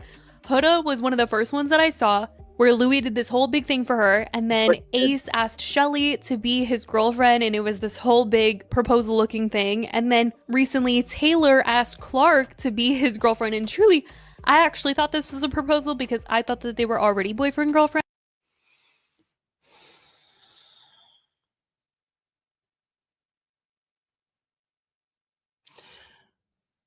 I feel no ill will towards Clark, and I keep forgetting that Taylor exists. So there's zero shade, because the opposite of love isn't hate, it's apathy. I'm apathetic to this couple.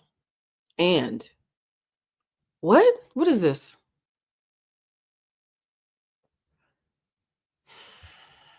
But I guess not. He asked, and he posted this whole elaborate video showing off the whole girlfriend proposal. Anyway, aside from the elaborate girlfriend askings recently, Huda has been on live with Louis. Be who you are. Sorry. I've already said that I want Taylor to live his truth. That's almost So many people are streaming these days, okay? Jeremiah is streaming. Louise even had an interaction with Jeremiah while they were at something called the Reality Games. If you're in a show called The Reality Games and you've smashed half the room within the last 3 months, that's wild, Huda. Again, I'm trying. This is not even about sex shaming. This is about lack of a discernment. I know bigger hoes who move better. So this is not about the hoeing of it all. This is about just poor pussy management. It was like one of the first times that Jeremiah was even seeing Huda, and she was with Louis, and it was just, some people thought it was awkward. But anyway, this past week, Louis was on. I'm just preparing myself for the scene. The N-word is bleeped out of this because I would like to shout out to everybody who's been sending tips. I see it and I love you guys because I'm still recovering from that epic Southern fried rice live that didn't get monetized. But I'm preparing myself for this clip. But just know that if you're worried about the N-word, it has been bleeped out. Live with Huda, and they had people that were calling into their live, and when they answered the call, one person proceeded to call Olandria a slur, and it literally sounded like a child. It was the weirdest thing ever. But Huda and Louis immediately just start laughing, okay? And Huda's like, what did they say? Like, what did they say? What did I say about confusion earlier? Confusion is usually a lie. Huda, you know what niggas sound like because you say it. I think they said a bad word. Hello?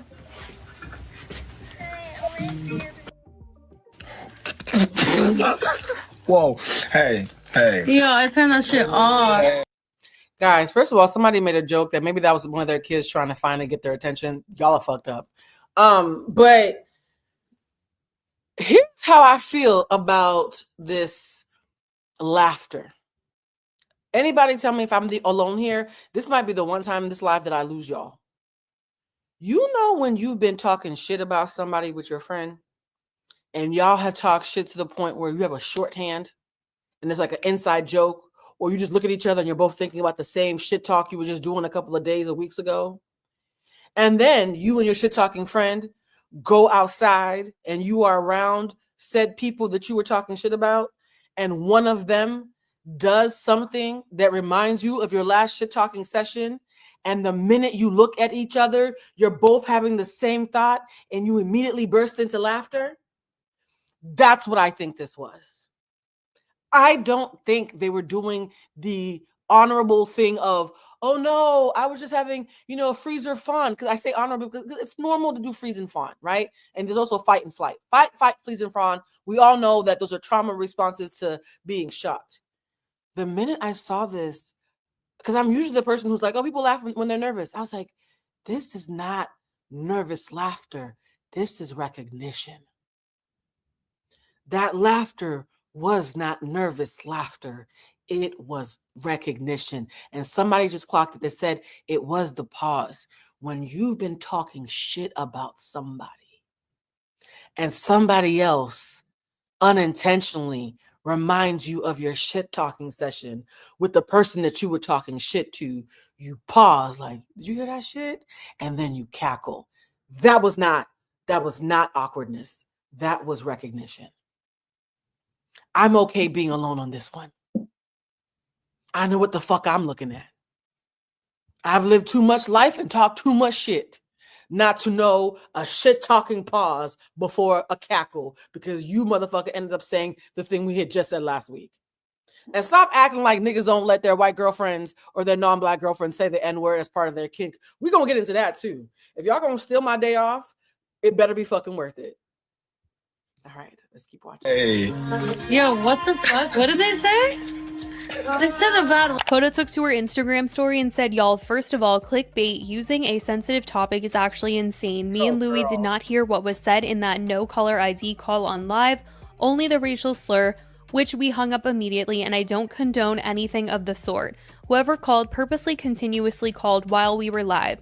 I really don't condone racism, which is why it was immediately hung up. Once again, we did not hear it very well, considering it sounded like a child, only the last slur. I just wanted to address this before it blows out of proportion. She also said, also laughter was because it was awkward. Like, who the heck? This is where, first of all, the same way that Ace underestimated the intelligence of the audience, because Huda knows that most of her fans are 13 or act like it, She was hoping this throwaway would be enough. She forgot the rest of us would be watching as well. Says something offensive like that on a call on his live, and as you can hear me say, what did they say? And they said a bad word, because that's all I heard was the bad word. It was awkward and inappropriate. Whoever said it is in the wrong. Louis then got on his Instagram story and said, start off by saying don't condone no racism, but something happened on my live with a prank call and someone said something in a slur. I laughed and hung up because all I understood was the slur, but now finding out there was a name in front of it, but we didn't hear that, so just want to say that as much as people want to call me a clout chaser and all that BS, I really hate the Love Island fan base. By the way, guys, when she says, oh my God, it was a bad word, what does Huda always do? What did I cover in that video that I played at the beginning of this live? Whenever Huda is being manipulative, she goes right to baby voice. She's using her size, her femininity, and her proximity to whiteness by not being Black. By the way, guys, for when I say proximity to whiteness, don't bother telling me where Huda is from. For the lazy person, for the anti-Black person, not Black is white. Can we be honest? Are we going to tell the truth today or not? Did I hit the truth meter where there's a quota that we're going to stop? To someone who is anti-Black, anything that's not Black might as well be white to them. So I don't care where Huda's from, respectfully. Right? So Huda's absence of Blackness is why she knows that she can weaponize that to pay demure in a way that a woman of similar stature couldn't. Perfect example, Jada Pinkett Smith is a fucking sexy Polly Pocket. Just cute and sexy and little. She can get away with this because as petite and beautiful she is, she's conventionally attractive, she's still too Black. And as a Black man who has experienced enough racism all my life, I don't even want to give the person that said the slur the satisfaction that they get from this, but I have to come here and say something. Did you hear when he said, I hate the Love Island fandom? We know you do, because you're mad that you didn't do that show first and you had to fuck your way to a paycheck. You know. Because it wasn't what we heard. Louis also proceeded to go on Snapchat to talk further about this. People are cool. Now, this is the part where somebody said it earlier. I actually think Louis is attractive in that like Chris Brown kind of way, but like this is the part where he reminded me that he was stupid.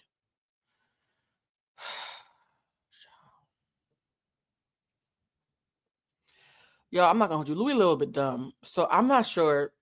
The only reason I think Huda is in on this with him is because he's not smart enough to pull it off on his own. So this is the part where we all realize that Louis is a bit of a dumb dumb. Her racist, and then calling me racist. Sorry. Cough, cough. I don't know if you can see. I'm Black. Wait, did he just pull up a cream with a dot of coffee hand? I know white people whose hand is that color, Louis. Oh.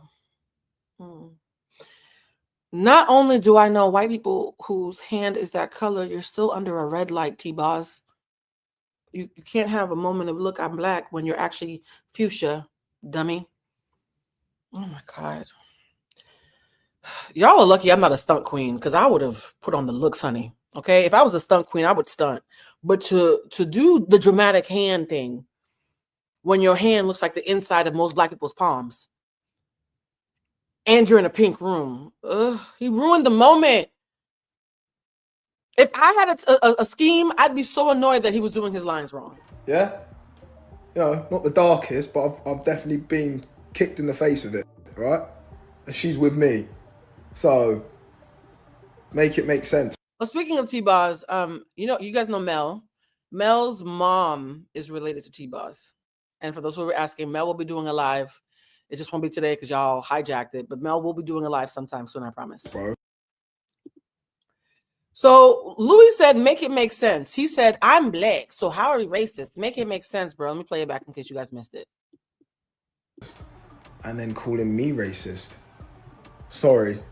I'm pink. Cough, cough. I don't know if you can see. I'm pink. I'm Black. Oh my yeah? God. You know, not the darkest, but I've definitely been kicked in the face with it, right? I'm not the darkest. She's with me. So, make it make sense, bro. So let's make it make sense, guys. Louis said that he wanted to know how we were going to make it make sense because, you know, he's pink and therefore how can he be racist? And I took that personally, in the words of Michael Jordan. And this is us making it make sense to Louis about how a black man can be in a relationship with a non-black woman and still be called racist despite his proximity to niggerhood. Okay? Despite you being black adjacent, you can still be anti-black, Louis, and I'm going to take this moment to explain to you. Before we get to this, I need you guys to know there is a clip of me from 3 or so years ago on the See the Thing Is podcast with Bridget and Mandy. Yes, I know my face looks bigger. I've lost a lot of water weight since then, so don't even waste your time saying, because one of y'all hit me up like, Blue, I used to see you on that show, and you were so much bigger. Is it Ozempic? No, just stress. So, make it make sense, bro. Makes sense. There's a thing called desirability politics. The whole world is built for whiteness and maleness. Right.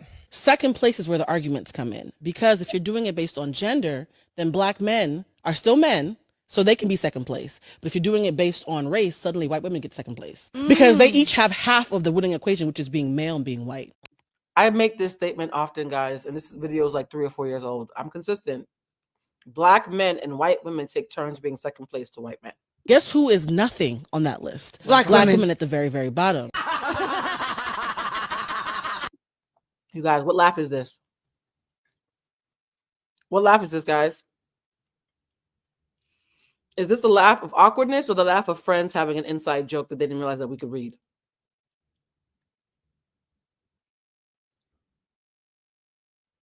Thank you. Inside joke. They're cackling. They're cackling, guys. It wasn't awkward. It was recognition. As a white girl who has dated black guys. So, guys, when Shannon Sharp had the "I want to put black baby in you, I Tarzan, you Jane." When Shannon Sharp did that, because that's part of the buffoonery that he puts on proudly. So if he's proud about it, who am I to not and reenact it, right? So when he did that, this young lady came out and said, "Hey, it's me. I'm the white girl that your nigga like. And I'm going to tell you something. They be talking about y'all. They also be talking about us. And talking about how they want to put big black babies in us too. It's not just us. Y'all keep blaming the white bitches. And that said white bitch, your niggas be acting up too." So I appreciated this video so much that I wanted to include it in this because it speaks to the kind of internalized anti-blackness that Louis and his pink hand are in possession of, for him saying, "Make it make sense." Louis, I'm making it make sense for you. Since the age of 15. I feel like you guys need my perspective on this Shannon Sharp shit, because everything I'm seeing is like white women are fetishizing black men. Like the Shannon Sharp sitch, like the girl said something about, "I want your black baby," right? I have had black men come to me and say, "I want you to have my black baby." Not, "I want you to have my baby." That's the acceptable response. No, "I want you to have my black baby." And I have had black men ask me to say very derogatory things in bed. Yeah. So the N-word. So Louis, you think I don't think that sometimes Huda be calling you stuff when you're doing back shots, when you're trying to play Mandingo? You don't. So yes, I do think I would find it funny that somebody called her the N-word. So part of it is not that white women are fetishizing black men. It's like the opposite. And I feel like this isn't being talked about, and I don't want to get any hate for this, guys, because this is my personal experience, but I've had more black men than not mention race in our relationship as like a kink. For those who are here, I'm almost remiss to say that. Shout out to all the members. If you're a member, a reminder, tomorrow we're having a members only live where I'm going to start teaching you guys how to read tarot cards. It was a request. And so during a past members live that I think we did like 2 weeks ago, I talked about my experience as a phone sex operator. Oh, and my sister Mel was here. And she started smoking weed with the door closed, and we ended up hotboxing, and I got high, and I got confused during the live, and I doubled it. It was a whole thing. Remember me different if you watch it. But yes, if for those who are curious, we did do the why I became and then quit being a phone sex operator live. It's on the members only part of this page, and you can find the joining link next to my name or in the caption of this video. All right. I don't know. I don't even know if that's like the right way to describe it. But there are some black men in this world that I think like want, I don't know if they want to reenact. I don't know if it's like a power trip of like I don't know. We know but what you're saying. I just feel like that piece is important to this puzzle. Now back to The next day, Olandria ended up posting a statement about everything on our Instagram story. She said, "I do not condone racism of any kind, nor do I entertain it." By the way, guys, shout out to Olandria's team. This was so beautifully written. I will say this. I think Olandria and Shelly actually had the best written responses to Huda. I'm not a hater. I think Olandria and Shelly had beautifully written responses to what took place. That kind of language is never acceptable, not in anger, not as a joke, not ever. Words like that carry generations of pain, and pretending otherwise only keeps the cycle going. Defending it, laughing about it, or making excuses is even worse. By the way, to all of you who are saying my skin looks beautiful, thank you. And stop telling me I'm not dark skinned. We're not doing this. I posted a video with me and a piece of... Y'all know what I'm talking about. So those who saw the video of the young lady who asked if she was dark skinned, don't use that as an opportunity to come for my neck, okay? If you want to know, and I wanted to say this real quick because it's not worth making its own video. If anybody wanted to know, am I down for this medium tone, brown skin, not dark skin movement of dark bitches just saying they're not dark?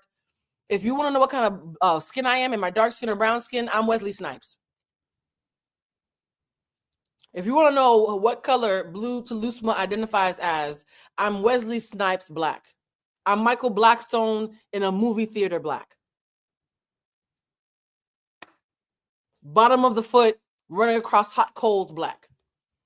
I don't think being black is a bad thing, so y'all calling me blacker doesn't offend me. Okay? I'm Charlie Murphy with his eyes closed back. Y'all happy? Thank you. All right, back to the video. Not let this moment derail my purpose of uplifting my community. I'm standing firm in who I am and using this as an opportunity to call for real. Wait, somebody just called me bright dark skin. Y'all ain't shit. Y'all, come on.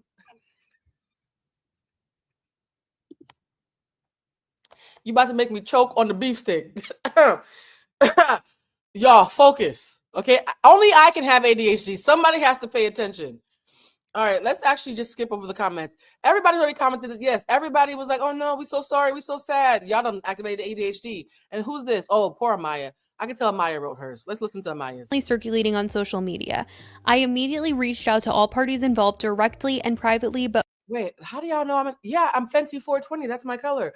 Not try. Wait, y'all, focus. By the way, the fact that I'm Fenty 420, I kind of feel like I must be Rihanna's favorite because she's a pothead. I'm just saying. 420. Sorry. Y'all, no more skin stuff. That was supposed to be short. Let's go back to listening to Amaya gratuitously explain how bad she feels for her negra. Most importantly, Olandria, who was unfairly targeted. My heart instantly dropped for my fellow sister. Let me be abundantly clear, I stand firmly against any form of racism and racial slurs. It should not be overlooked or taken lightly. It's not okay and will never be okay. Social media should never be a platform to spread hate. Gentle reminder, be kind to all. Nick also posted on Snapchat saying, the links that are... Y'all, do y'all see how Nick has been just chill this entire time? Everybody's niggas on some weird shit, and Nick is just minding his business.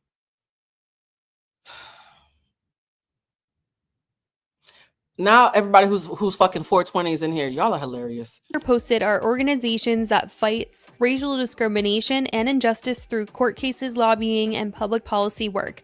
I continue to be amazed and proud with the woman that Olandria is.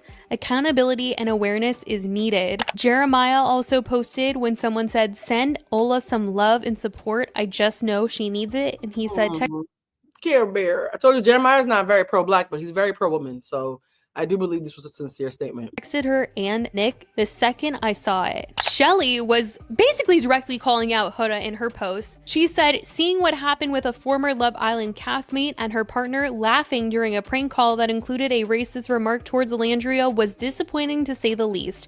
Racism isn't a prank. It's not entertainment, and it's definitely not something to laugh at.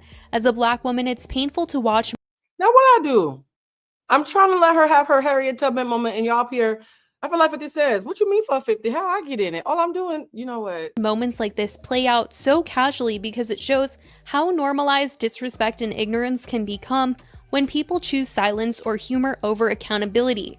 Having been on the receiving end of hate and racial comments, I know how deeply that can cut and would never wish that pain on anyone. Any form of racism should always be checked right away. There's nothing awkward about racism. It's disgusting and disheartening, and I'll always speak on it. Let's not make light of moments like these. There's a bigger message here. Use your voice and stand up for what's right, no matter the time, place, or who's watching. As always, love and peace. And she was straight up calling out what Huda had basically said about her laughing because it was awkward because this person said it. And Shelly was like, there's nothing awkward. Wait, now, Gia, okay, y'all know this show is sponsored by ADHD, but the fact that somehow I was talking about Huda Mustafa laughing at the N-word with some British homosexual has turned into everybody sharing their Rihanna Fenty colors. I failed you. I'm so sorry. This is all my fault. All right, let's go back to Huda playing victim. About racism, it's disgusting and disheartening. In the end, Huda ended up posting another story on Instagram right. We're gonna see about Huda. Huda's gonna tell us, oh my God, y'all misunderstood. We were just laughing because we were scared. Oh my God, we were just so shocked. This type of language, and doing so only underlines the ignorance of the gravity that such a word carries. Olandria, it is now clear that this comment was targeted at you, and I apologize for my immediate reaction. Olandria, it is now clear. It just became clear, Huda. What do we always say, boys and girls? Confusion is usually a lie, especially when the truth is inconvenient. Confusion is usually a lie, especially when it's inconvenient. Somebody who sounds like a child you might be able to raise, pause, said Olandria is a nigga loud enough for me to hear it through the phone on the screen. And your response was to go straight into Rugrats' baby voice, which tells me you're doing some op shit. Whenever Huda does baby voice, I know a black man is in danger or a black woman is in his proximity, right? So you went straight to your Emmett Till voice and feigned confusion. And then it took you dozens of hours for it to finally, oh, that was about a like, girl, here's the thing. Huda, if we actually believed you are who you pretend to be whenever you're in trouble, we would also have to believe that you wipe back to front. Right? We would also have to believe that you can count to potato. And so respectfully stop. Stop, Huda. I don't even like you like that, but I know you're not that stupid. I don't even like you and I'm throwing you some bail. Stop. The whole meep of it all? No, stop. Oh, did I do autism? I'm sorry. Let me hit play. Let me let this girl lie. Reaction in that moment came from being caught off guard, not from finding the word or situation funny. It was a nervous, uncomfortable reaction that I recognized was inappropriate. I want to be clear that I do not condone or tolerate anyone who uses such language, and I strongly encourage the individual responsible to reflect deeply on their words and the harm they've caused. I'm making a personal donation to the NAACP and encourage anyone who feels moved to do the same. I will also share a list of additional organizations that support racial equity, education, and mental health support so that anyone who wants to contribute can do so meaningfully with— No, I stopped, y'all. I put myself in timeout. You see, I'm being quiet. This is when I heard it back. I heard it after I said it, and I was like, girl, timeout. So I'm on a timeout. We're going to let Huda do whatever this is. With love, Huda. Louis then posted to his story, I'd like to extend my sincerest apology to all those affected. But Huda, I know, I'm sorry, Louis, I know black, I pink. Hello, I pink. I can't be racist, I pink, right? Louis, okay, let's skip Louis because he's going to say some dumb shit. And I feel like my credit score goes down every time Louis talks. So let's skip past him a little bit. What had just happened? We were shocked that what sounded like a young caller could so thoughtlessly speak that way. This was an extremely unfortunate situation, one that in no way reflects my values nor Huda's. We are both very proud of the way we've used our platforms to be a voice for those who are often— That's when I knew. You can't trick. Okay, this is when I knew I was right. This is the exact moment I knew I was right because this motherfucker in the middle of saying, I know black, I pink, he fucked around and said, and you know, our platforms, why do you feel the need to shout out the way that you and Huda use your platforms? You want to make sure that we know that you're not going anywhere. You still want some money. Underrepresented, especially on TV. We are even more motivated now to approach every audience interaction with respect, inclusivity, and care. Nick's sister says that Huda is just sorry that she got caught. She has Yeah. also come to Olandria's defense. First of all, whenever Nick's sister talks, a primal urge comes out of me to be like, yeah, get him again. Like, Nick's sister and her mother have the energy of come outside, we're not going to jump you. I love it when white women lean into the violence that is their birthright and use it for good. Can I be honest? I don't need kumbaya. I need activated allies. Okay? I love this. I love this. On Threads, she made this post that said, please visit the following organizations that fight racial discrimination and injustice. No one, especially someone so close to my family, should have to deal with such harmful remarks every single day. Stop accepting apologies from people that are sorry they got caught. This is the epicenter, the nucleus of hate that people are claiming is coming from Nick Olandria and their family. There's nothing hateful about your family giving you a stern pep talk to stop being so fucking nice, because the most annoying thing about Nick and Olandria is they're too nice.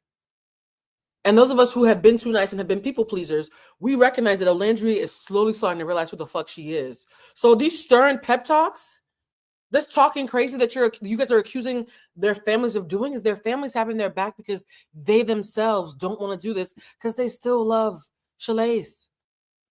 That's what's fucking with me, is the fact that I know for a fact that Olandria's family knows how much she loves Shelly, and that's why they're being so stern with Shelly to remind Olandria not to forget.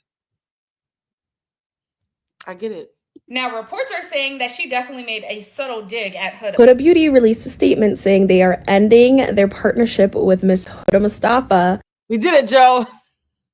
Consequences. Remember when I said earlier, I don't want people to be punitive, just have accountability. There is no accountability without consequences. A boundary set without consequences is just talk. If you set me a boundary and you don't tell me what I'm going to lose as a result of not adhering to that boundary, I might not listen to you. I have no fucking incentive. You're actually begging me to listen to you, right? There's no incentive. All human beings operate off of incentive, guys. When I set a boundary, the reason why people actually listen to my boundaries is because they're worried I'll start doing research. Consequences. Let's not lie to Blue and play in her face because she might start digging. You're right. I love that for me and for you. We have a reason to believe each other. Consequences. I wish I had one of those SpongeBob hands. Bridget always tells me to stop saying this. Bridget be telling me not to say a lot of stuff because she doesn't want me to get in trouble. But I love consequences. I love me a good consequence. I love that you did this and then this happened as a result. I love that shit. Somebody recently said to me, you better not. And when they were done, I said, or what? And they thought I was being confrontational. Maybe I wasn't unintentionally. I said, or what? You said I better not. If I do it, what will happen? I like consequences, so I would like to know what my incentive is. When I tell you this motherfucker got so angry, I think they started buffering. I wasn't even trying to be a bitch. I was like, yo, you just said you better, or what? That's strong language. What's on the other side, my nigga? Finish the sentence. Apparently there was no more sentence. But yeah, consequences. Due to her recent behavior and the way that she handled the situation. Now, while I am thrilled that we are seeing some consequences to her actions, and I'm happy that Huda Beauty will be cutting ties, let this be a lesson to Huda Beauty and everybody else who platformed this girl. She showed us who she was this summer, and she did enough on the show and her actions post-show, and all of that should have been enough to never have platformed this girl. And that's why I think Huda is dangerous, because think about all the black men who have dated Huda, who have said that they have been uncomfortable. All of them have said it. All three of them have said it. They've been uncomfortable with her behavior. And the only reason we believe them is because it's on camera. Stop looking at my phone. Understand. How did we start this video? Because, you know, a bitch loves a bookend. I started this video, this live, playing that explainer from 4 months ago, 16 weeks ago when y'all were calling me names. That beautifully aged explainer video where I said women like Huda are dangerous because they know that favor is on their side. And then I was like, Blue, show them an example. Now that they're finally listening to you, no longer making fun of you, show them an example. This is a young lady who was on camera with her boyfriend, and they were getting into an argument, and he had too much bass in his voice. And she pointed out, Hey, yo, nigga, you know that if I call the cops, only one of us is making out of here alive, right? You might want to chill out.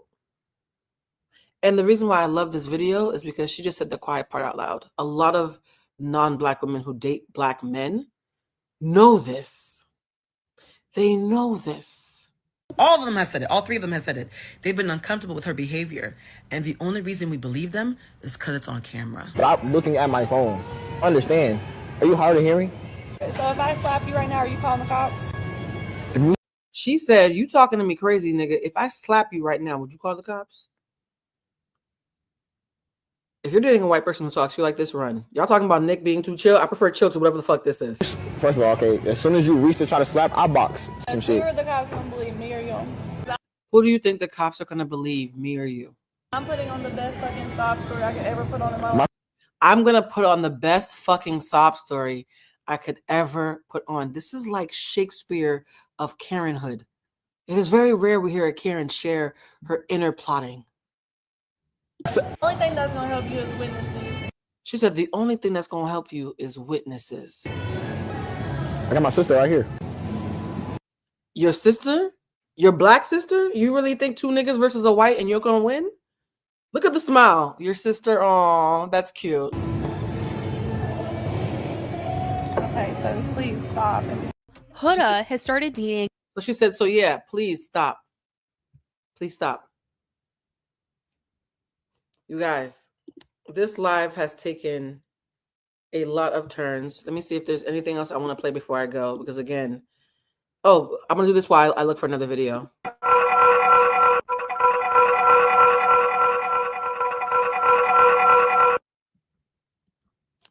Oh yeah, this is the last video I want to play.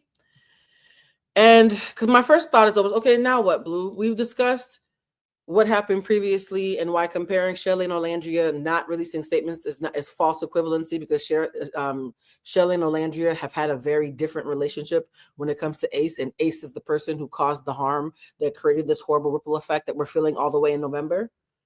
So it's a false equivalency to think that whatever Shelly does, Olandria has to do and vice versa, because they're playing completely opposite and diametrically opposed roads. I do my best to say things in simple English, but sometimes y'all do this dumb shit so much, I have to just start talking regular, right? Olandria and Shelly are living diametrically opposed realities when it comes to Ace, who is the person who caused this implosion. So stop comparing them. Do I believe Shelly owed Olandria something? Yes. And do I believe Olandria, the victimized party, the aggrieved party, owed it back? No, I don't. If you hit me with your car, you don't have to think that I have to apologize for you to apologize. Only one of us has a broken leg. And if you end up breaking your leg because you slapped the car from frustration afterwards, you hurt both of us. I didn't do nothing to you. So let's watch this last video about what comes next. To my surprise, I woke up this morning and 3 of the first 5 videos on my For You page during my morning scroll were about a certain female islander from this most recent season of Love Island USA being on live with her Netflix ass boyfriend, and somebody called in and y'all know the rest. Now, these two love when people talk about them, okay? If you haven't clocked that yet, which, by the way, we all know she loves to clock things. She loves telling us when she clocks things. She's fucking Big Ben over here. They love when people talk about them. They love knowing that people are getting on this app to make any type of video about them. So congratulations, you two. Here's one more that you can add to your list. And You guys, I wanted to share this really quick because if anybody thinks that Huda was embarrassed when this went viral, you are sadly mistaken. The only thing that has probably made Huda less happy is losing Huda Beauty. And I don't think it's a coincidence that Huda released a proper statement so close to Huda Beauty disengaging from her.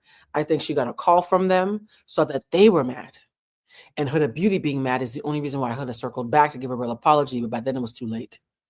Because the stench of the N-word with the hard ER against the Black woman who's beloved, not against the Black woman, because you could call most Black women a nigga and nobody's gonna care. But for you to use that language around somebody who is now chosen and therefore not human, because Black humanity doesn't matter, only magical Negroes matter to you motherfuckers. So now that Olandria has been crowned the next magical Negro superstar, you calling her that word is the only thing that would make Huda Beauty pull away from you, because they already know you were a piece of shit and thought it was cute before. And them walking away is the only reason we got a real apologies from you. It's all the same turd circling the bowl. And again, as a shady bitch who's unintentionally funny all the time, I know what it means when somebody pauses and then laughs. We're having a moment of recognizing some previous shade.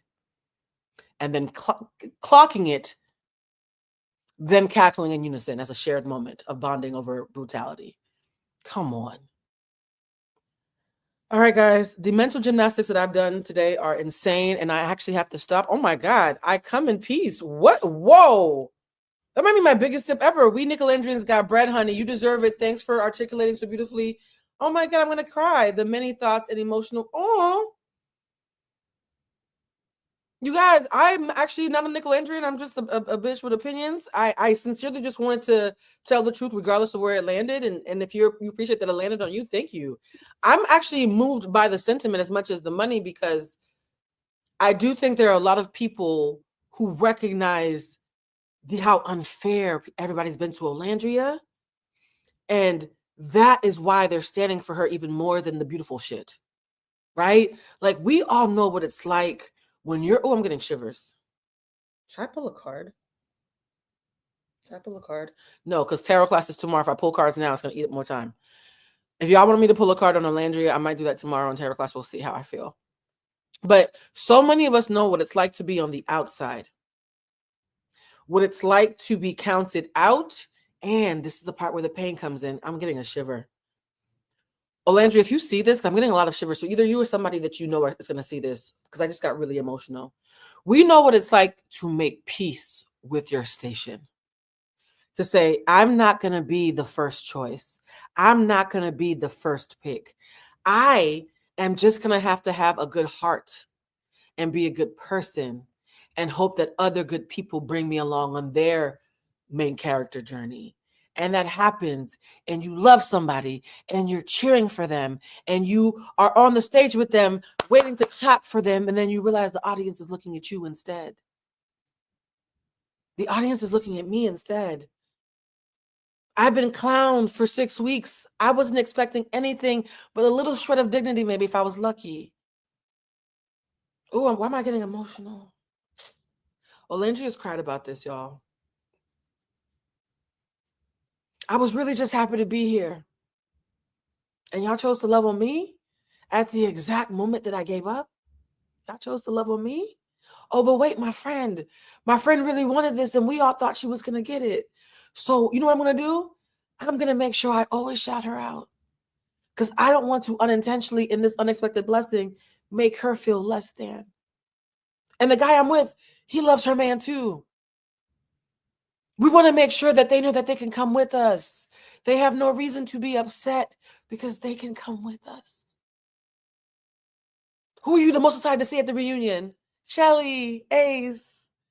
How dope is it that we thought we were going to be sitting in the back, and now we get to sit in the front with you? And then at the height of me recognizing, God, did you actually grant me a blessing?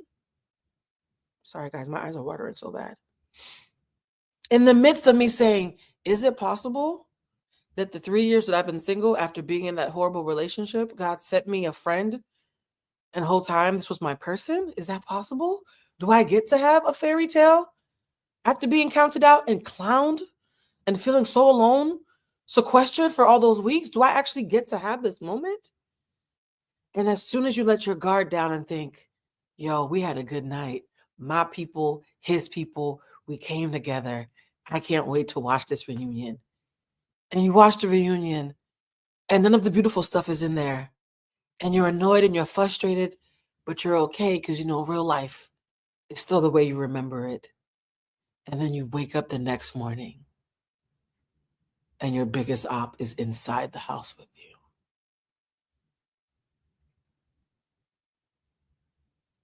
You spent all that time worried about outside and didn't know that when you locked the door, you were locking in the enemy.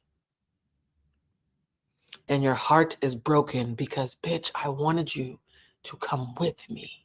You literally didn't have to do this. And now my mama's on the phone. Olandria, get out. Olandria, you are unsafe. Get out. And you say, no, mama, she's going to say something. She's going to clarify it. No, mama, she's going to say something.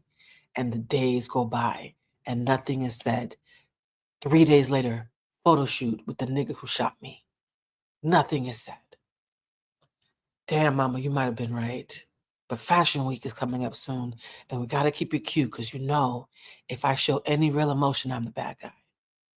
Oh my God, Olandria, Nick, Shelly, I love you all so much. Can we take a picture? Sure. Heartbreaking, big smile.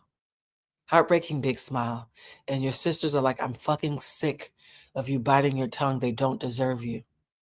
And now while you're waiting for the comments that you think will give you an excuse to take your girl back, now somehow it's twisted and they're asking why you haven't spoken up. Why you haven't spoken up when all you did was trust somebody to love you back. Nah, y'all, I'm sorry. I'm sorry. It's intellectually, psychologically, and spiritually dishonest to pretend that Olandria owes anybody anything more than the grace that she's given that they didn't deserve and did not earn. Olandria does not owe Shelly or Ace an apology.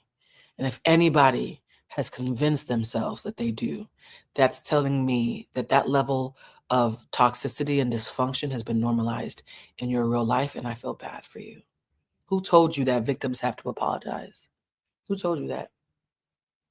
It hurts my heart that somebody told you that you get to be attacked and still have to be expected to be the bigger person. And you believed it enough to champion it.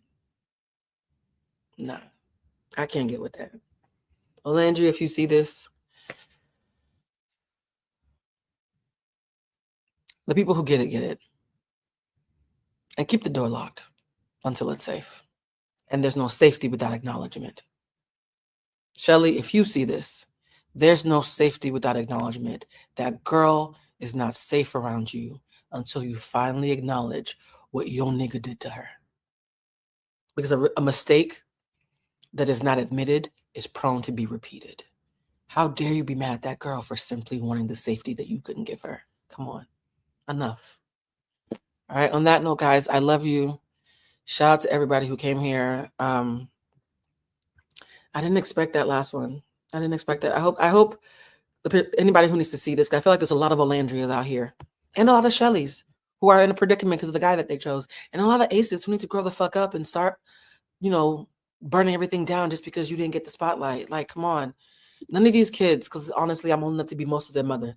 None of these kids are bad people. They're human beings who are learning regular mistakes in extraordinary circumstances. And with that comes a responsibility that at some point you have to acknowledge and honor.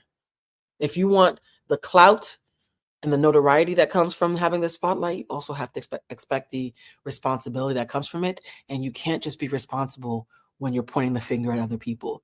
Be responsible when it's your turn too. You wrote a really, really beautiful message, Shelly, about what Huda did. I'm waiting for the beautiful message about what you didn't do. That's all I'm saying. Love y'all. I'm going to end the stream here. For anybody who wants to join us for the live stream tomorrow, it's members only, because you guys know I always prioritize my members.